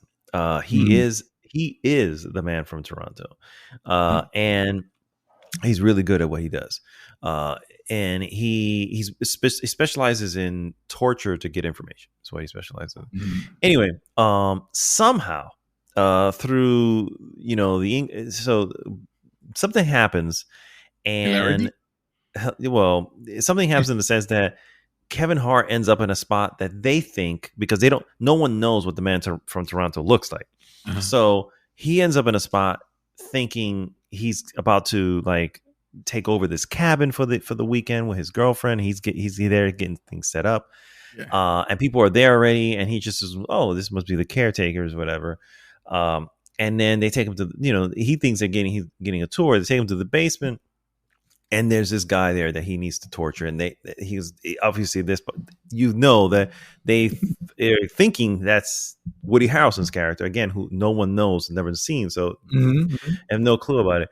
And of course, he takes it upon himself to to try to not, because realizing if I do anything else, and then, as you say, hilarity ensues, right? At that point, he has to do this before the FBI, and from there on in, it becomes this thing. And it's very, the what is it? The bodyguard's wife, restaurant bodyguard? I can't remember or the hitman bodyguard. The hitman's bodyguard, yeah. So it's very hitman's bodyguard in that sense. And so yeah, that's what it. I mean, that's all I can really say about it.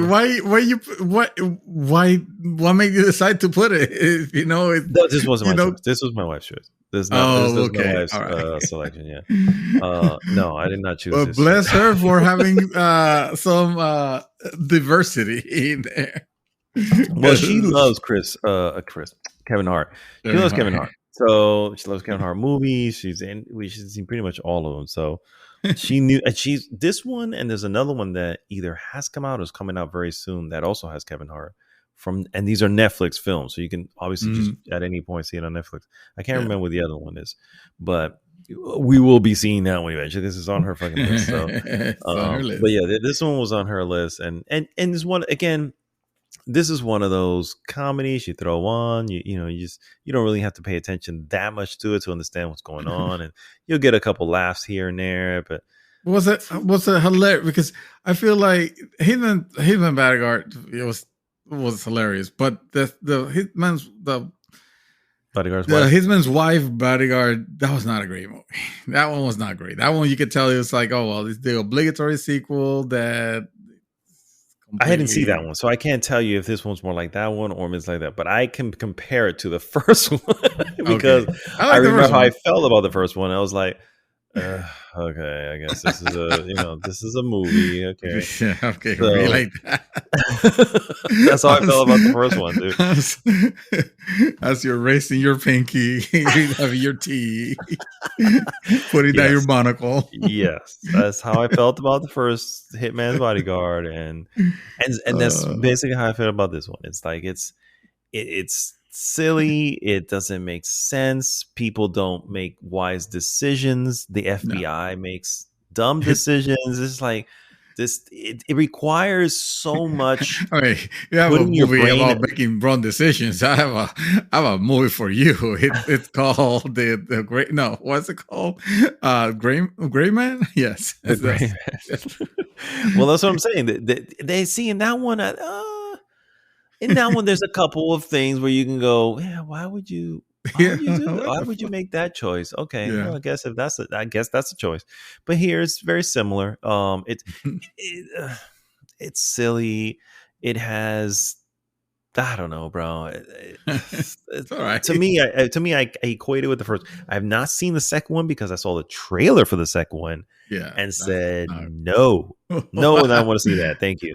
You gotta draw the line somewhere. Alone, yeah, exactly. The trailer alone had me draw the line. So, so that's why I equate the two. I feel you may enjoy this, especially if you like Kevin Hart and his antics. Woody Harrelson's, it's all right. The action, I will say this, because the what do you call it? The movie magic action, you know what I mean, has good moments. Just like Hitman Bodyguard. There was some action. There was some action there. That was like, okay. Yeah, but what I'm saying is that this is filmed in a certain way where it's like, ooh, it almost filmed to look like one long take without ever breaking. And it's like, oh, well, look at that. And it probably did break, you know what I mean? Because there's also ways of making it look that way, but not actually being that way. And so it could be that. But it has those action moments. But at that point, you're going, okay, Woody Harrelson is how old? How the fuck is he doing all this shit? Come on, now. You know what I mean? So yeah, at some point, then you have again park the brain at the door because it's like, nope, I can't ask that question because that's too complicated a question for this film. So let's just move on. So that's the kind of movie it is, and I don't mean to say that that's your kind of movie. I'm just saying you're okay with those type of things, so probably will. Again, just entertain me for a bit. Exactly. Make me laugh, this is exactly what it is. This will make you laugh. This will have some funny moments. It'll have some interesting moments, and it'll have some cameos where you just go, really? Okay. There's nothing else going on that day. Okay. So I am putting on my list. Okay. Fair enough. But anyway, that, ladies and gentlemen, is all that we have been doing. The whole 2 hours of it. Pretty much.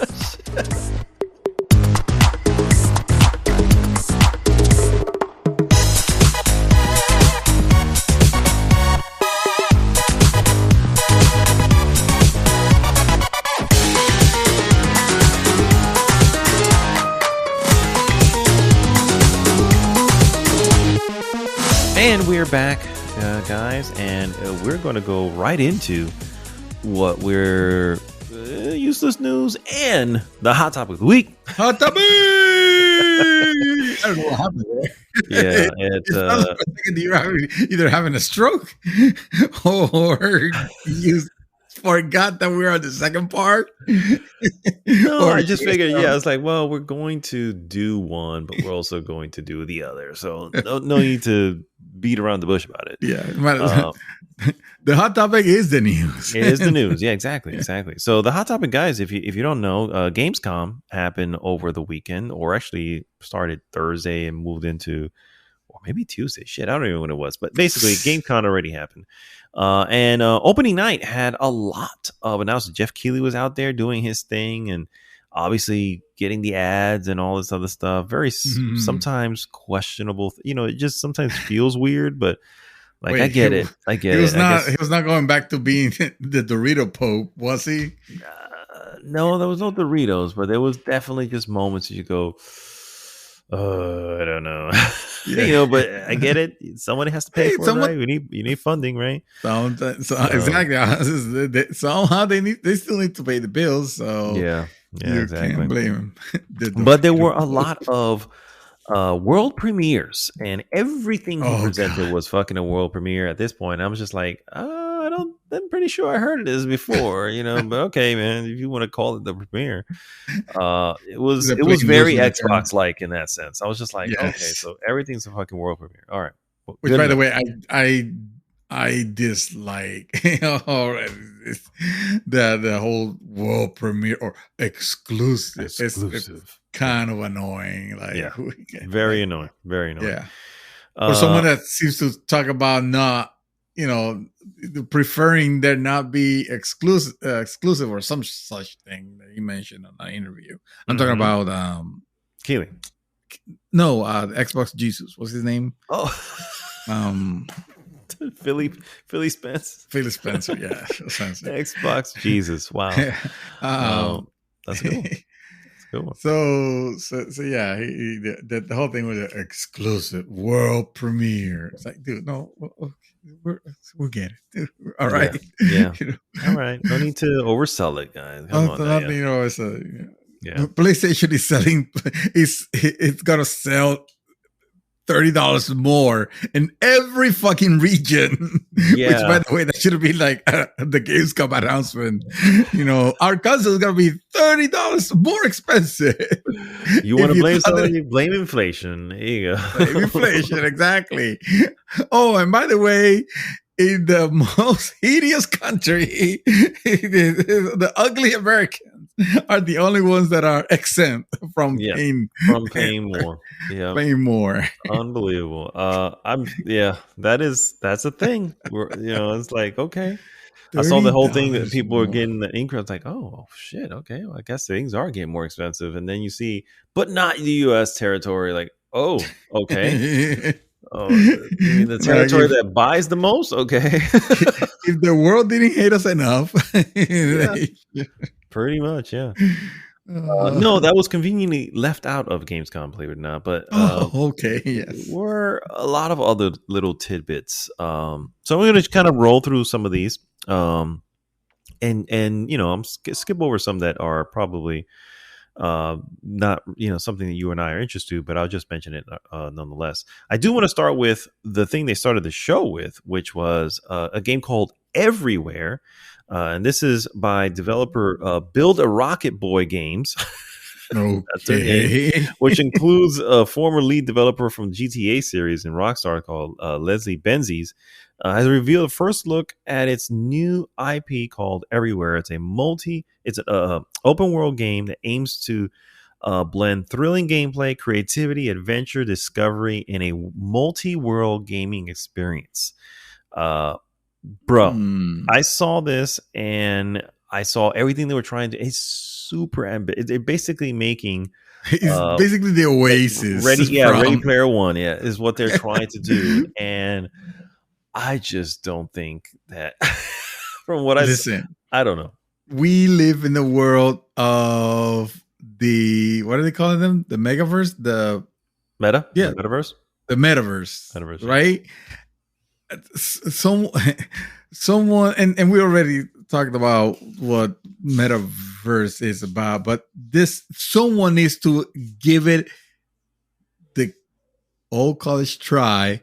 Yeah. To what we think, we always think the metaverse is about, which is that vision of Ready Player One's virtual world, where you could do anything and everything. You could be anywhere and everywhere.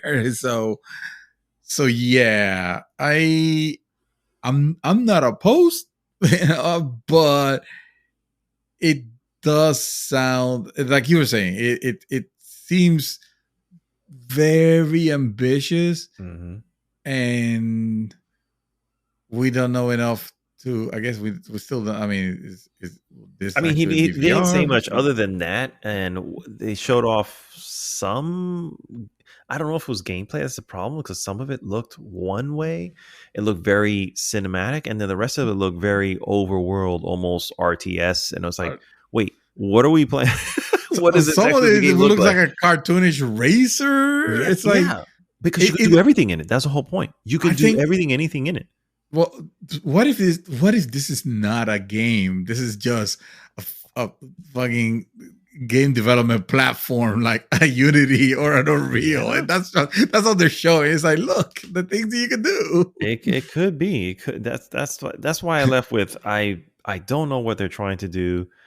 It looks way too ambitious. It looks way too vague as well, like just vague pitch. You know what I'm saying? So what is it that we're doing here? You can't say, oh, you can do everything. Like, no, but what exactly can we do? You know what I mean? It's like, what exactly? There's only one thing that can do everything. That's No Man's Sky. That already happened. All right. Exactly. And if you're making another No Man's Sky, then guess what? It's gonna fail, because there's already one. We already have a you know what I mean? So we don't need another one. That is universal in scope and features and literally the world itself. So you're too late for this. No, but you look at the trailer, and yes, there are parts that look like very, realistic and like high detailed models. I'm talking about like human models.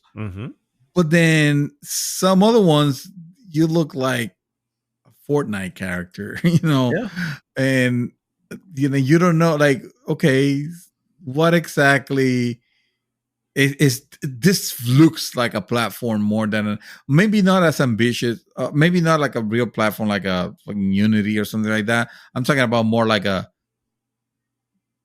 Dreams, or like PlayStation Home, or like any of those type of things. And Fortnite, let's be real, that's basically what Fortnite has become. You know what I mean? Kind of nowadays.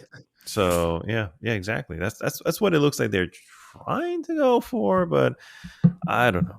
I don't know. Someone will get it. Someone will get us there. True. True. Yeah, you're very true. Very true. I can agree. And this could be them for all we know. You know what I mean? It's just so out there. It just leaves me with, I need a little more, bro. I need a little more. You gotta give me some more. You can't just do this and it sounds like, what was the dude? Molyneux. Peter Molyneux? It's like whoever this guy is, like, oh, you're promising way too much, bro. Way too much out there. This is Frog Fractions 4. No. The next game, you're gonna have to play Frog Fractions. I'm probably gonna have to, because you bring it up often enough that you have to fucking play it for yourself, so that you can be complete in your gaming journey. It's a PC game, but it's not difficult to play on PC. Yeah, okay. Next game they showed off was just a cinematic trailer for Dune Awakening. This is coming from Funcom. It looked good, but it was really just a cinematic trailer, and it looked very similar to the film that we saw. So not sure what is set to be, but they revealed that beta registration is now open for a chance to play the game early. So if you're interested, it's out there for you. Do we have any idea what type of game is it trying to be? I think our audience will probably know more than... Yeah, open world survival MMO. So set in the universe. Yes. All right. Well, it was nice knowing you, dude. Thank you for coming. Thank you for playing. Yeah, thank you for playing. No, MMO, like really? Yeah, that's what they're going for. Next thing was Sony reveals the DualSense Edge for PlayStation 5. This is, of course, their Elite controller competitor. It's called DualSense Edge, and it has an all new high performance, ultra customizable controller for PlayStation. Yes, this is their PlayStation, their pro controller version, if you will. Yeah. A pro controller has back buttons and all this stuff.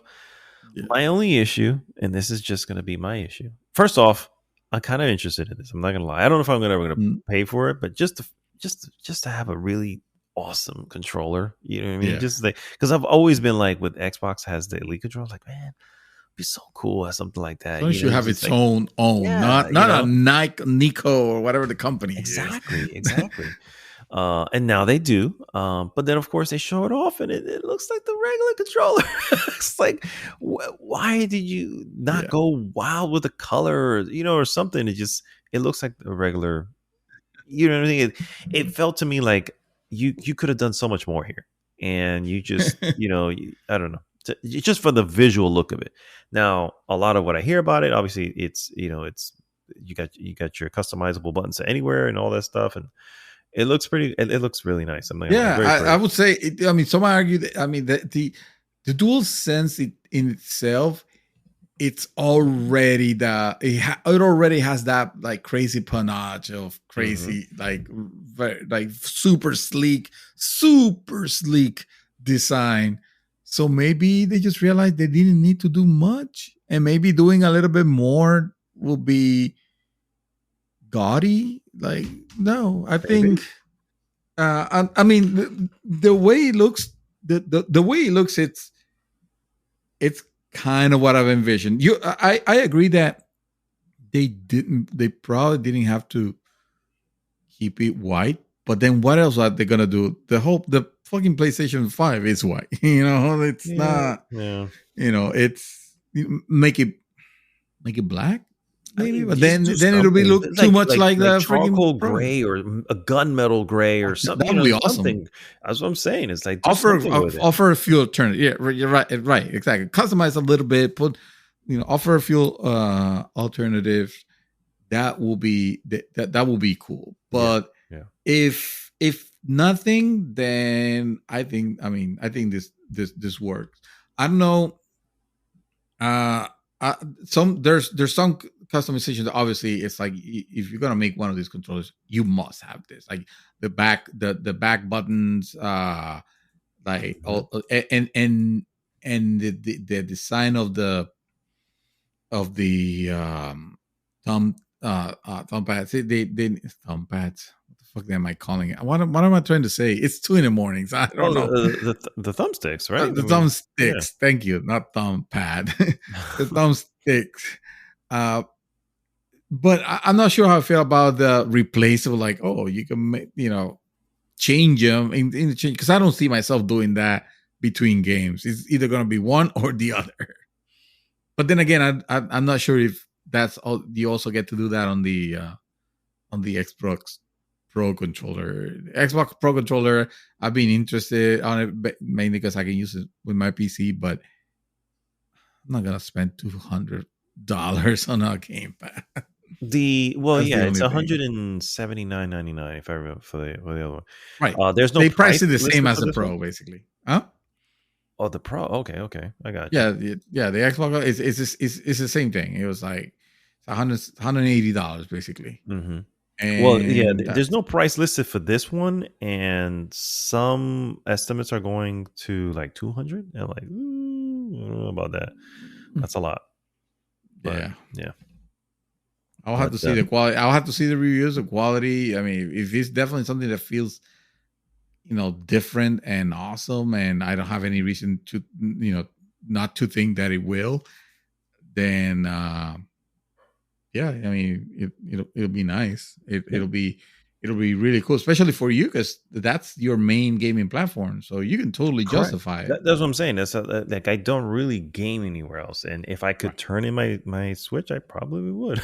But it's way too far past that. But yeah, it's the only thing I do, and I'm like, man, if I can What get if I a give you a PS5, pro controller for the Switch? Would you consider using the Switch? I just realized I that don't know. I have a pro controller for the Switch that is just gonna work as a regular gamepad if I use it anywhere else, and I already have Game Pass.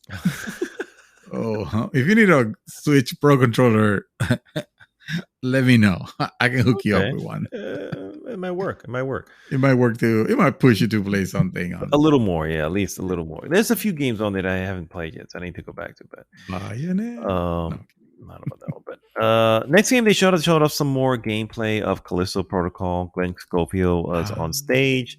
More gameplay, looks pretty cool. Very Dead Space, which shouldn't come as a surprise.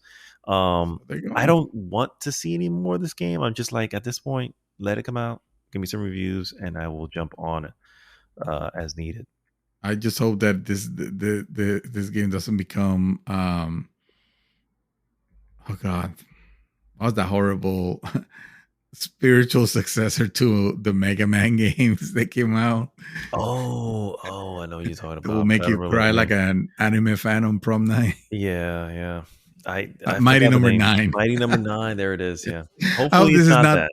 It doesn't look like that. That's for sure. At least we can definitely say that. I mean, we knew Mighty Number Nine was already rough edges before it came out. Here, not really seeing any rough edges.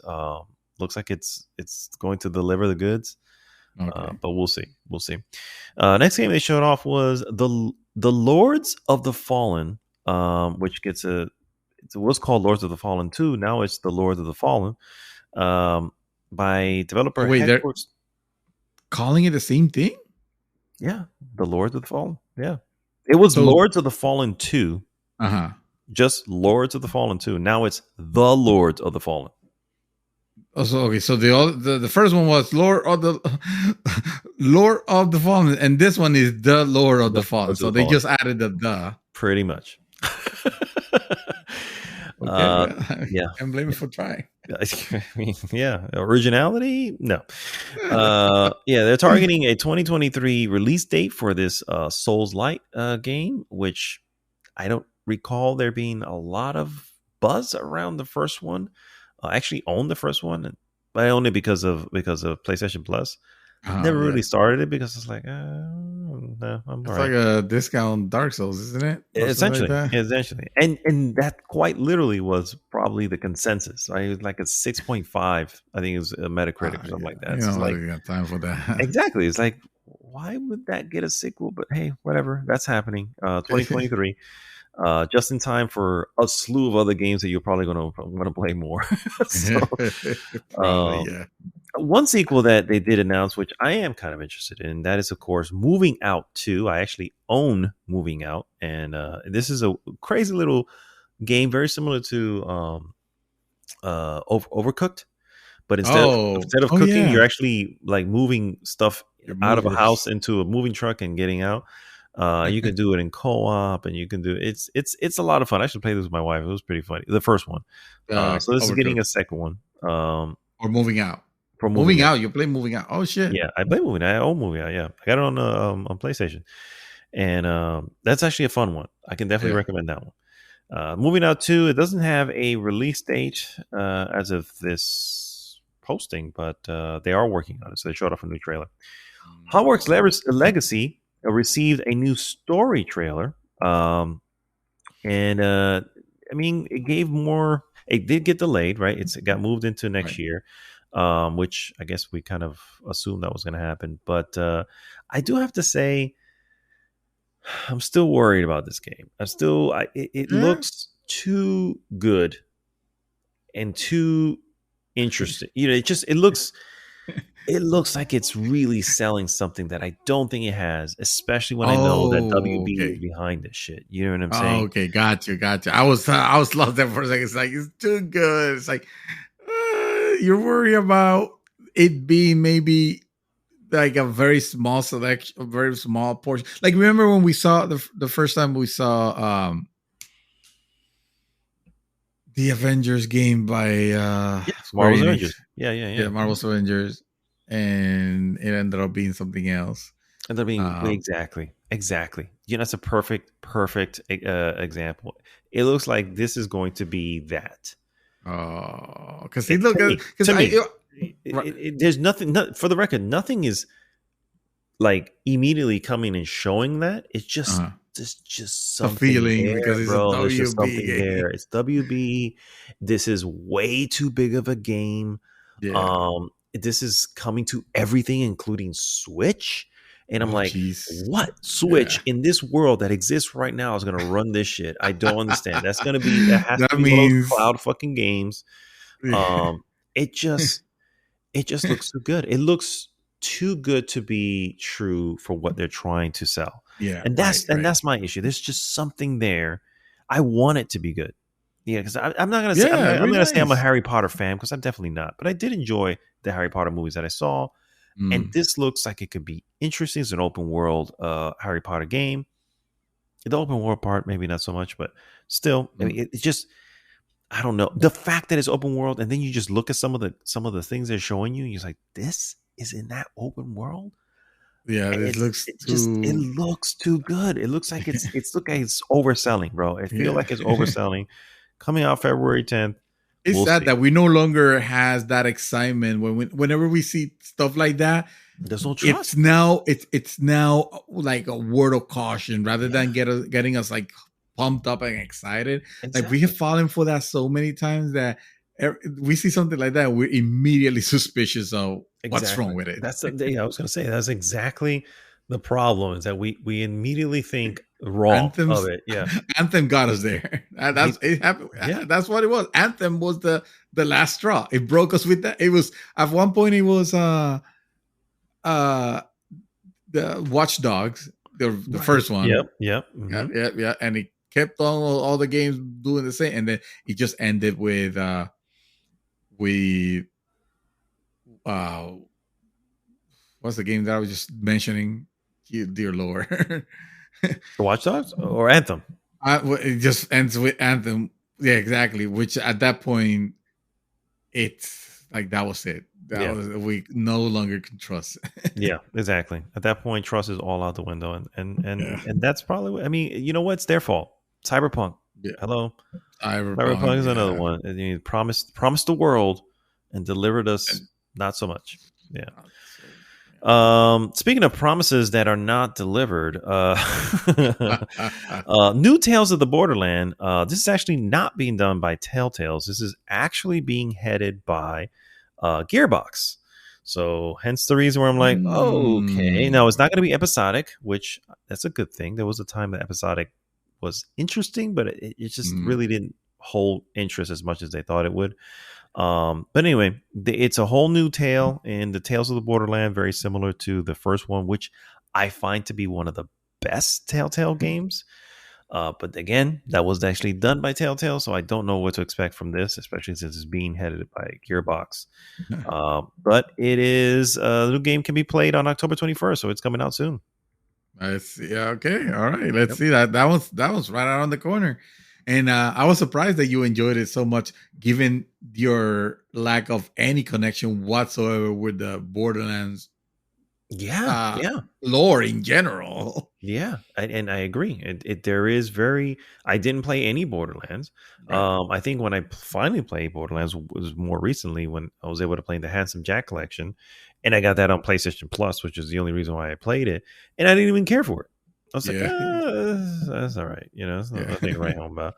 But that's not what Tales of the Borderland was. It was a Telltale version game, which had really hilariously written and acted characters, and was a lot of fucking not fun. a fan of comedy in general. Yeah, exactly. It doesn't make sense. It doesn't make sense. It's an anomaly, sir. It's an anomaly. Anyway, next thing they showed off, Dying Light 2 is an expansion called Staying Human. And that's coming out on the 13th of October. I haven't played Dying Light 2. No interest in playing it, but it's out there. Too long of a game. I mean, it's a good. Well, way too long. Dying Light. It's a good game that got phenomenally supported until the very end, until the release of 2. Shit was still coming out for Dying Light. And that's commendable in every way. That's why I wanted 2 to be good, even though I'm not ready to play it myself. But like, I wanted to do good because the guys deserve it.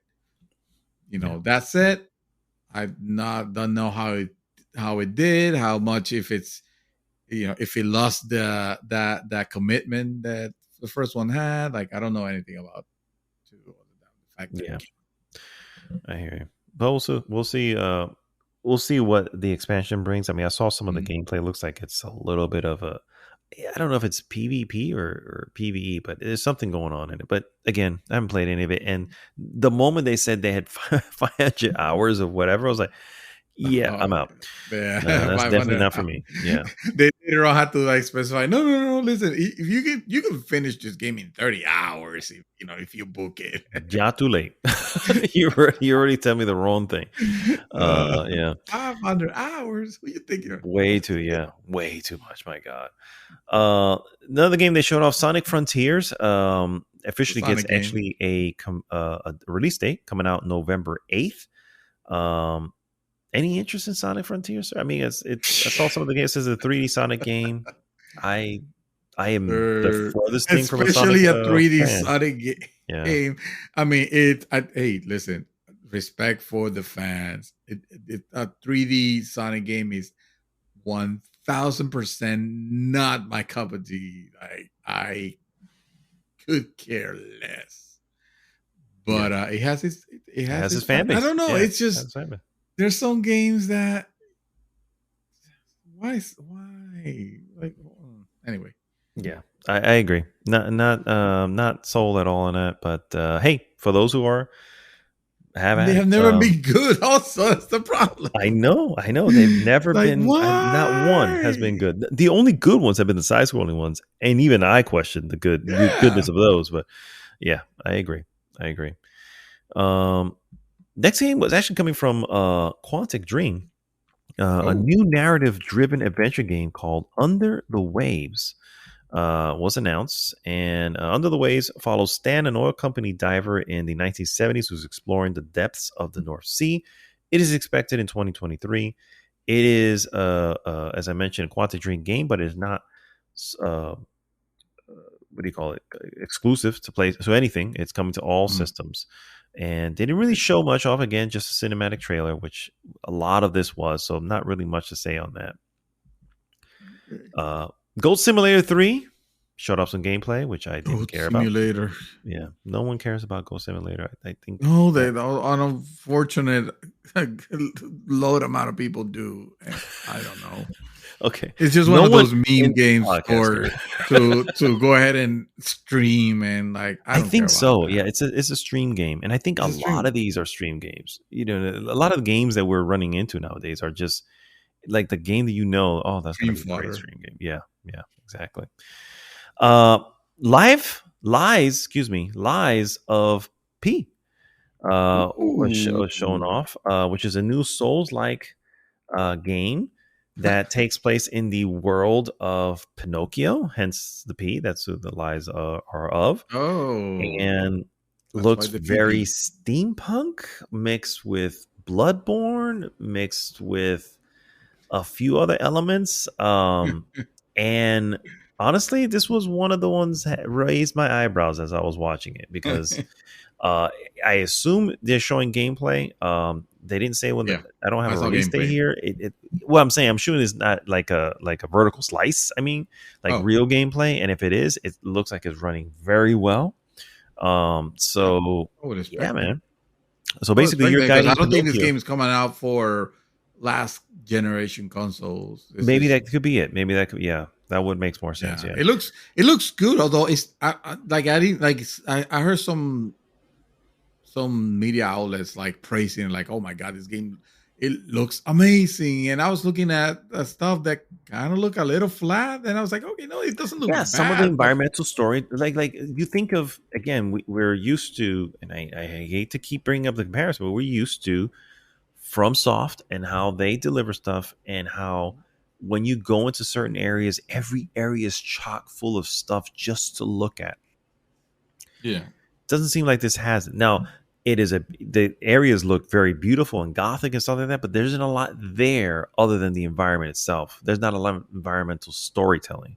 And I think that's what's going to be it's difficult to judge from what we saw. If true. anything, True. Well, there was a it's my 12-minute gameplay trailer, which I was like, that's, I mean, it's 12 minutes of straight gameplay.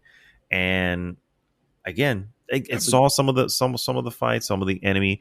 That's another thing is, we don't know what the enemies are like. There's one thing you can definitely, say about a front software game is that the enemy variations are, right. a lot. You have a lot of different fucking enemies in that game, and we don't know what to expect on this one. But that all said, it looked really good. It looked really good, and I was really into it. Of all the things, this one I walked away very wanting to play this one. Yeah, this one looks like, hey, listen, Sony's never gonna fucking give you the Bloodborne remake that you want. All right, so shut the fuck up, stop talking about it, and just grab this one because this is gonna be your Bloodborne. Look at me, I'm your Bloodborne now. That's what this game says. Pretty much. What I want to make sure though is that I'm hoping that this is not live, and I don't have any reason to believe that it would, that it wouldn't be, but it's just that, yeah, you're right. They show that what they show of gameplay looked good, but also looked very limited. So it kind of got me a little worried that you're not just stuck with playing with that one weapon that you have, which looks like the most boring weapon that you can have, like a fucking fencing sword.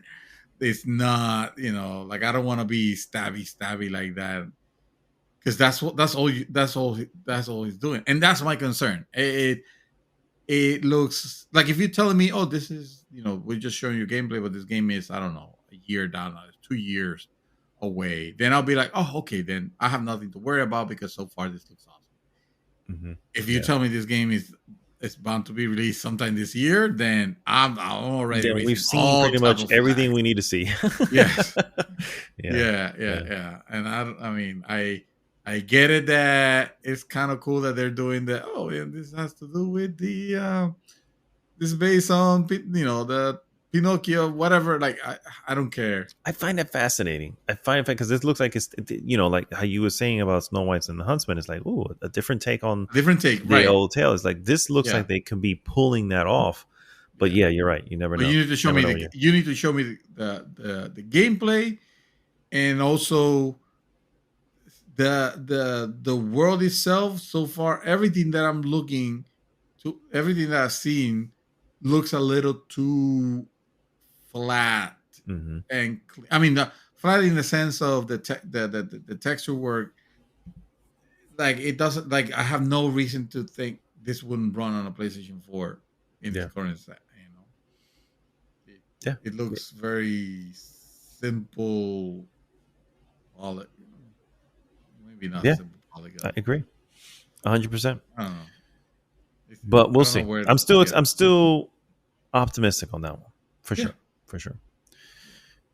Next game they had was Atlas Fallen, which is from Focus Home Interactive, a new game from Deck 13, where the primary player's weapon is sand, and the trailer showed off two warriors fighting very Monster Hunter style beasties with weapons made of sand and sand based abilities. And it looked interesting, but again, it was all CG until the very, very end. And then the very, very end had what looked like gameplay, like what could be gameplay, but there was no HUD. There was no, it was like, okay, so that was very snippets. So this looks like it's very early in development, but it also looks very open world, which is another thing. It's like, oh, another open world.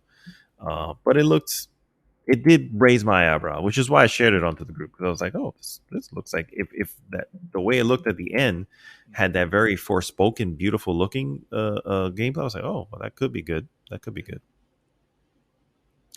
Another one that showed off was Homeworld 3, which got some gameplay, but this was more of a strategy game, real-time strategy game. Not really into those, but they've been talking about that ever since the other the other thing, the Summer Games Fest. They were talking about it back then, and so it didn't look like much then, and doesn't look like, unless you're into RTS games. But this one didn't really raise my eyebrow on that at all. Genshin Impact got some updates, and I gotta say, I kind of want to jump into it because I know it's free to play anyway, just to see everybody else has played it. Nick's played it, you've played it, and everybody has something to say about it that's good. So, people call it a Breath of the Wild kind of clone, and I'm like, that sounds like everything good, right? I mean, it sounds like it's whatever, and now it's getting more updates, so I might just want to jump into that. But anyway, High on Life, sir. Game by the Rick and Morty creator Justin Roiland, where basically your guns talk to you and your weapons talk to you, and they have foul mouths. I don't know if you saw the thing. It was like, oh my god, these guys are cursing left and right. I gotta say, it doesn't look good to me. But what do you think, sir? I feel like I'm being more negative here than anything else. But the from the moment that I saw the trailer, I just have to see the fucking warning sign that was by the from makers of Rick and Morty. I have fucking zero interest, or actually at this point it's almost like an unbridled hate towards anything, any type of that type of animation in general. Like, I give two shits about Rick and Morty. All right. This game it's definitely going for that humor, and I won't say that. I will say that I don't think it looks bad. Mm-hmm. I just think that I will not play it because I don't care about that type of humor. But if it wasn't for, taking away from that, I'm not sure I see what you see that has you worried. Well, other than the fact that I don't care for Rick and Morty or his writing or the art style or anything like that. Like, I would not play this game, period. But it fucking looks amazing. If it wasn't for this, I saw like a gameplay portion of it, and it looked like the gameplay looked like your typical, you got to do things one time and then it moves on to another version of the fight, and it was a little telegraphed. That was the part that kind of was like, oh, so this is what this is, and then you throw on top of it, really it's the weapons talking shit throughout the entire fight. You know what I mean? And it's almost like the weapons are talking to the enemy as well, and the enemy's responding to the weapons. So it's like, so who am I? Just the wielder of said weapons? I don't have a voice in this at all. You know what I mean? I don't know. It was a lot of noise, and I just didn't. No, I don't know, man. I think. You should rewatch gameplay of it, because even to me, that I have no interest on picking this up, and I don't know who that's how little interest I have. I don't know who the developer, who's publishing, where is it coming from. Like, I know nothing of that. I just remember seeing it on one of the shows, and they said, "Oh, from the makers of Rick and Morty," and I'm like, "Nope, I'm out." and then I saw the guns, talking to you and shit, and it looked too silly, and I don't care about games that are like too silly like that. Then again, if well put together, if a gameplay is put together well enough, it could be a surprise. It could be something like something fun. It at that point it'll be like a game, like a Guacamelee to me, a game that realized that it's a great game, it has potential and stuff like that. It just don't have any interest on going into it because of the quote unquote subject type, or that, that would be the only thing. But as far as like the graphics that I'm seeing here on this gameplay portion that I'm watching, they look very slick, very clean, very detailed. For the art style that they're going for, of course, yeah. Which is almost kind of like toyish. Yeah. Toys for Bob. Yeah. I dig that. I just wish it wasn't what it is. If it had the actual other subject, I got you. Yeah. But yeah, that is High on Life. I guess we'll see more about that as we go along. One trailer I did enjoy, and of course we got a release window, I guess in this case, summer of 2023. The Expanse. This is coming from Telltale, the actual Telltale games. Oh yes. And they showed off a story trailer, and because I missed The Expanse, really, I'm just like, I'm so upon this damn game when it comes out. And another non-episodic. This is going to be a completely the whole story, and they're not going through the episodic way, which is good. It's time to let that shit go. Great. And it looks and sounds and feels like The Expanse. The voice actress is coming back to play the character in from the show. So yeah, it's going to look and feel really good, and I can't wait. I can't wait for this one. Cast, so we can actually give the name.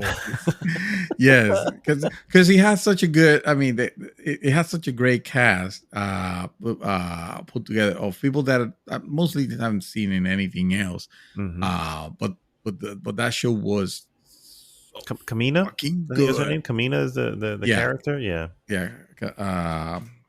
Kamina Drummer. And Kara G is the actress, and she is reprising her role here. Yep. Yes. And it looks, by the way, also on top of that, it's important to note that it doesn't look Telltale. And by that I mean to say it doesn't look like the what Telltale used to make. Yes. Yeah, it looks like they've obviously upped the ante on visuals and stuff like that, which is great. It's about time. Definitely looks like a different like an updated engine. Yep, exactly. Yeah. So that one's definitely on my Expanse. Yeah, because it's one of the best series. Yeah, it really is. It really is. It's a shame. There's more books still out there that never got translated over, but still a shame. Yeah. But, and then of course we got the game everybody's been wanting, been asking for ever since the 80s, and that is of course Killer Clowns from Outer Space. It's becoming a multiplayer asymmetric game, apparently. A multiplayer, okay. Yeah. All right.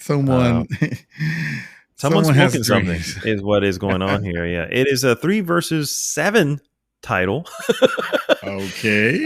Coming to everything, PC, Steam, everything, Xbox, whatever.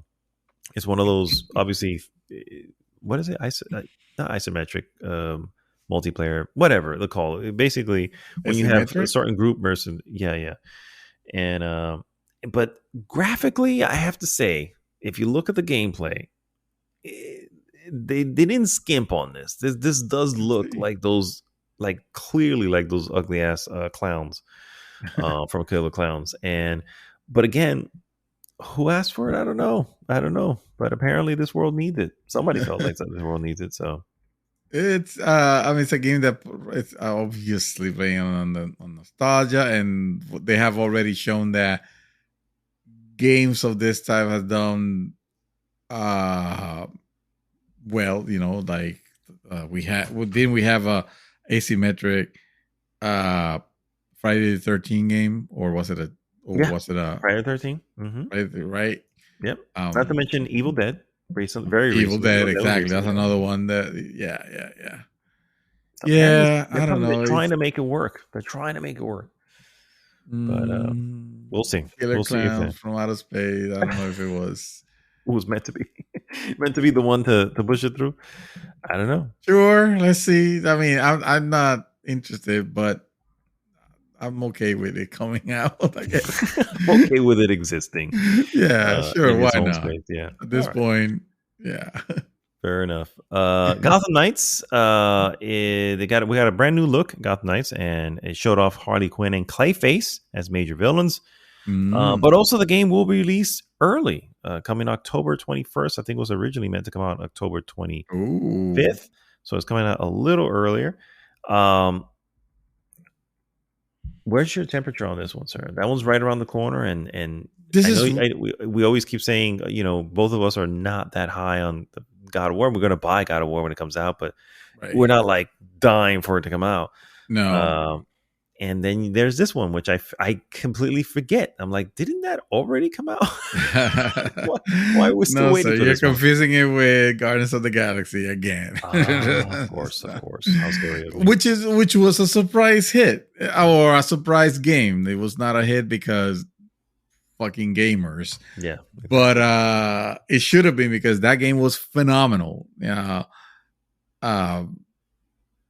How is my temperature check on this one? I mean, I'm interested. I wanted to. I hope that it is good. This is Rocksteady, right?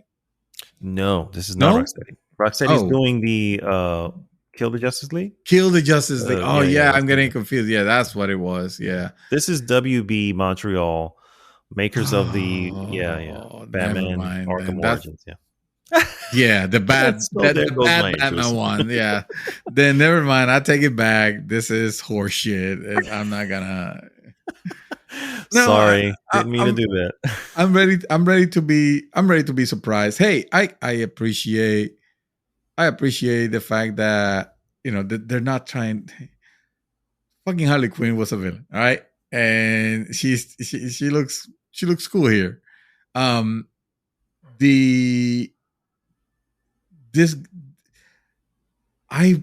like this. What do you call this? These are brawlers, right? Mm-hmm. Like this type of brawler where it's almost like a simple button press, but you look awesome doing your that Batman design, that Batman fighting style. I dug. I like, because it was not difficult to look like a total badass. Mm-hmm.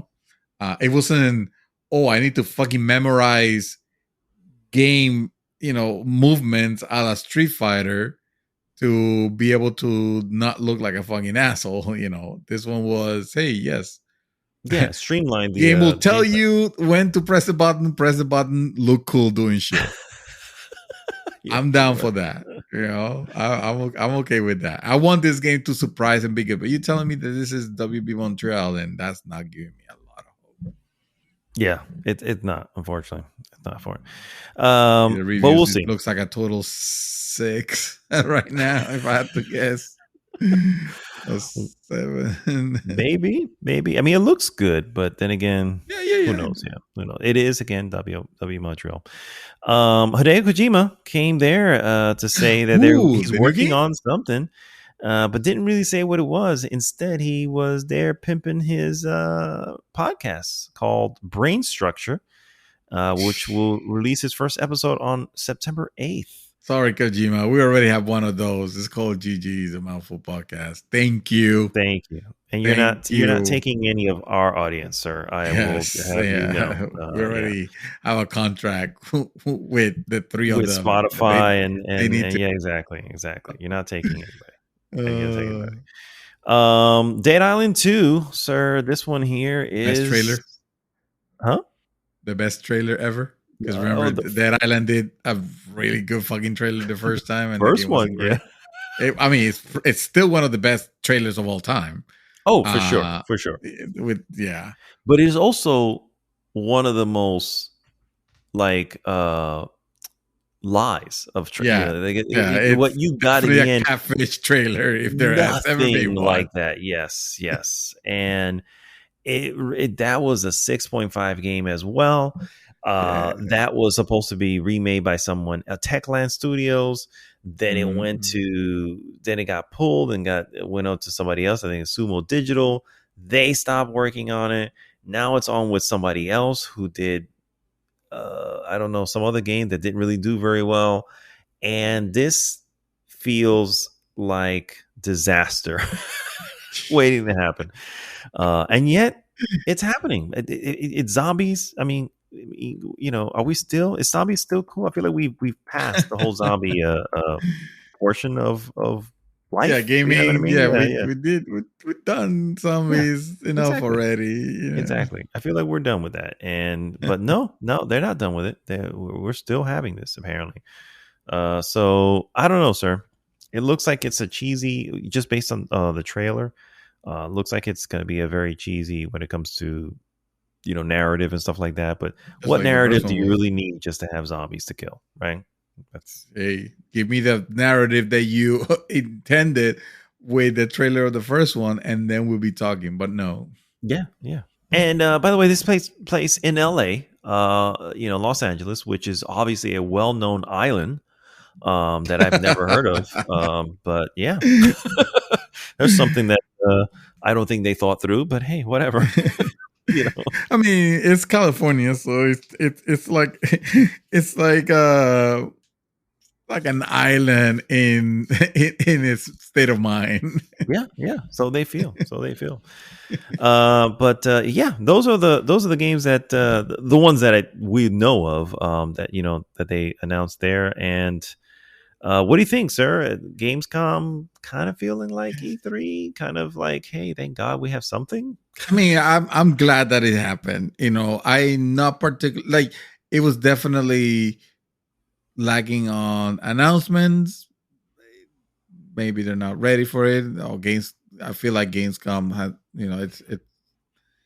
it's never as big as some other venues to show, the latest, the original stuff. You usually see like additional vertical slices of games that we already know that have been in the works, and right. And that's it. But allegedly the biggest game convention of all of them, even bigger than E3. I don't know if that's still the case. When it comes to well, I don't know, after pandemic, but before pandemic, yes, it was definitely much bigger. Yeah. Well, there's maybe a couple of games that I'm curious about. I can't say that I'm like excited for anything in particular, because even the one that I'm most interested in, which in this case will be Lies of Pi. Would it be Pi or P? P. Yes. Yeah. Even worse. Lies of P. Yeah. Yes. Even worse. I'm a little concerned with what I've seen, if the intent is for this game to release, in a few months. Mm-hmm. Now it's going to be winter 2023, then we'll be having a different discussion. Right now, they didn't announce it. They didn't say. They didn't give an announcement. They didn't say a year or anything. So it could be. Who knows? Yeah. Okay. All right. So glad that it happened, but nothing is moving the needle here, unfortunately. But then again, I'm kind of on a jaded state right now with gaming, so you guys gotta have to understand if nothing's getting me super excited here. Yeah, I do wish that Gotham Knights is good. I wish it's good. Gotham Knights, we'll see about that one, but I don't know. A buggy mess that was Origins will never Arkham Origins, and this one's another open never world. Got fixed. No, because WB. Exactly. Can't trust WB. Exactly. Can't trust WB. So there's Arkham Knights, and then of course you have the other one, the Harry Potter game, Hogwarts Legacy. Yeah, Hogwarts, it's like, oh man, I want that to be good, but I just don't trust you. I don't trust you. But WB, don't trust WB. Every time, man, every time. Well, ladies and gentlemen, that brings us to the end of another awesome episode of the GG's Mouthful podcast. If you haven't already, please make sure you stop by goodgame.rocks. Takes you right to our Facebook group. And of course, please like, subscribe, and share this podcast with everyone. This is Mad Dog signing off this week saying, cannot wait for this season to begin. That's all I got to say. That's all I got to say. Mr. David Santos, take us home. All right. Real talk here, guys. Real. The reason why I actually quit gaming is because fucking Saints Row is a piece of shit game. And I had it. I'm done with it. This was supposed to be the reboot. And it's shit. It is communist bullshit. That's actually that one. Yeah, it's although you may want to reach out to Adam just to ask, but he's enjoying it. He's saying that the reviewers just don't get it. Yeah, I am kind of surprised that he is, given the level of well, I'm not gonna get political here. Let's wrap it. Let's wrap it. Wrapping it up before we get political, ladies and gentlemen. We'll see you next week. GG!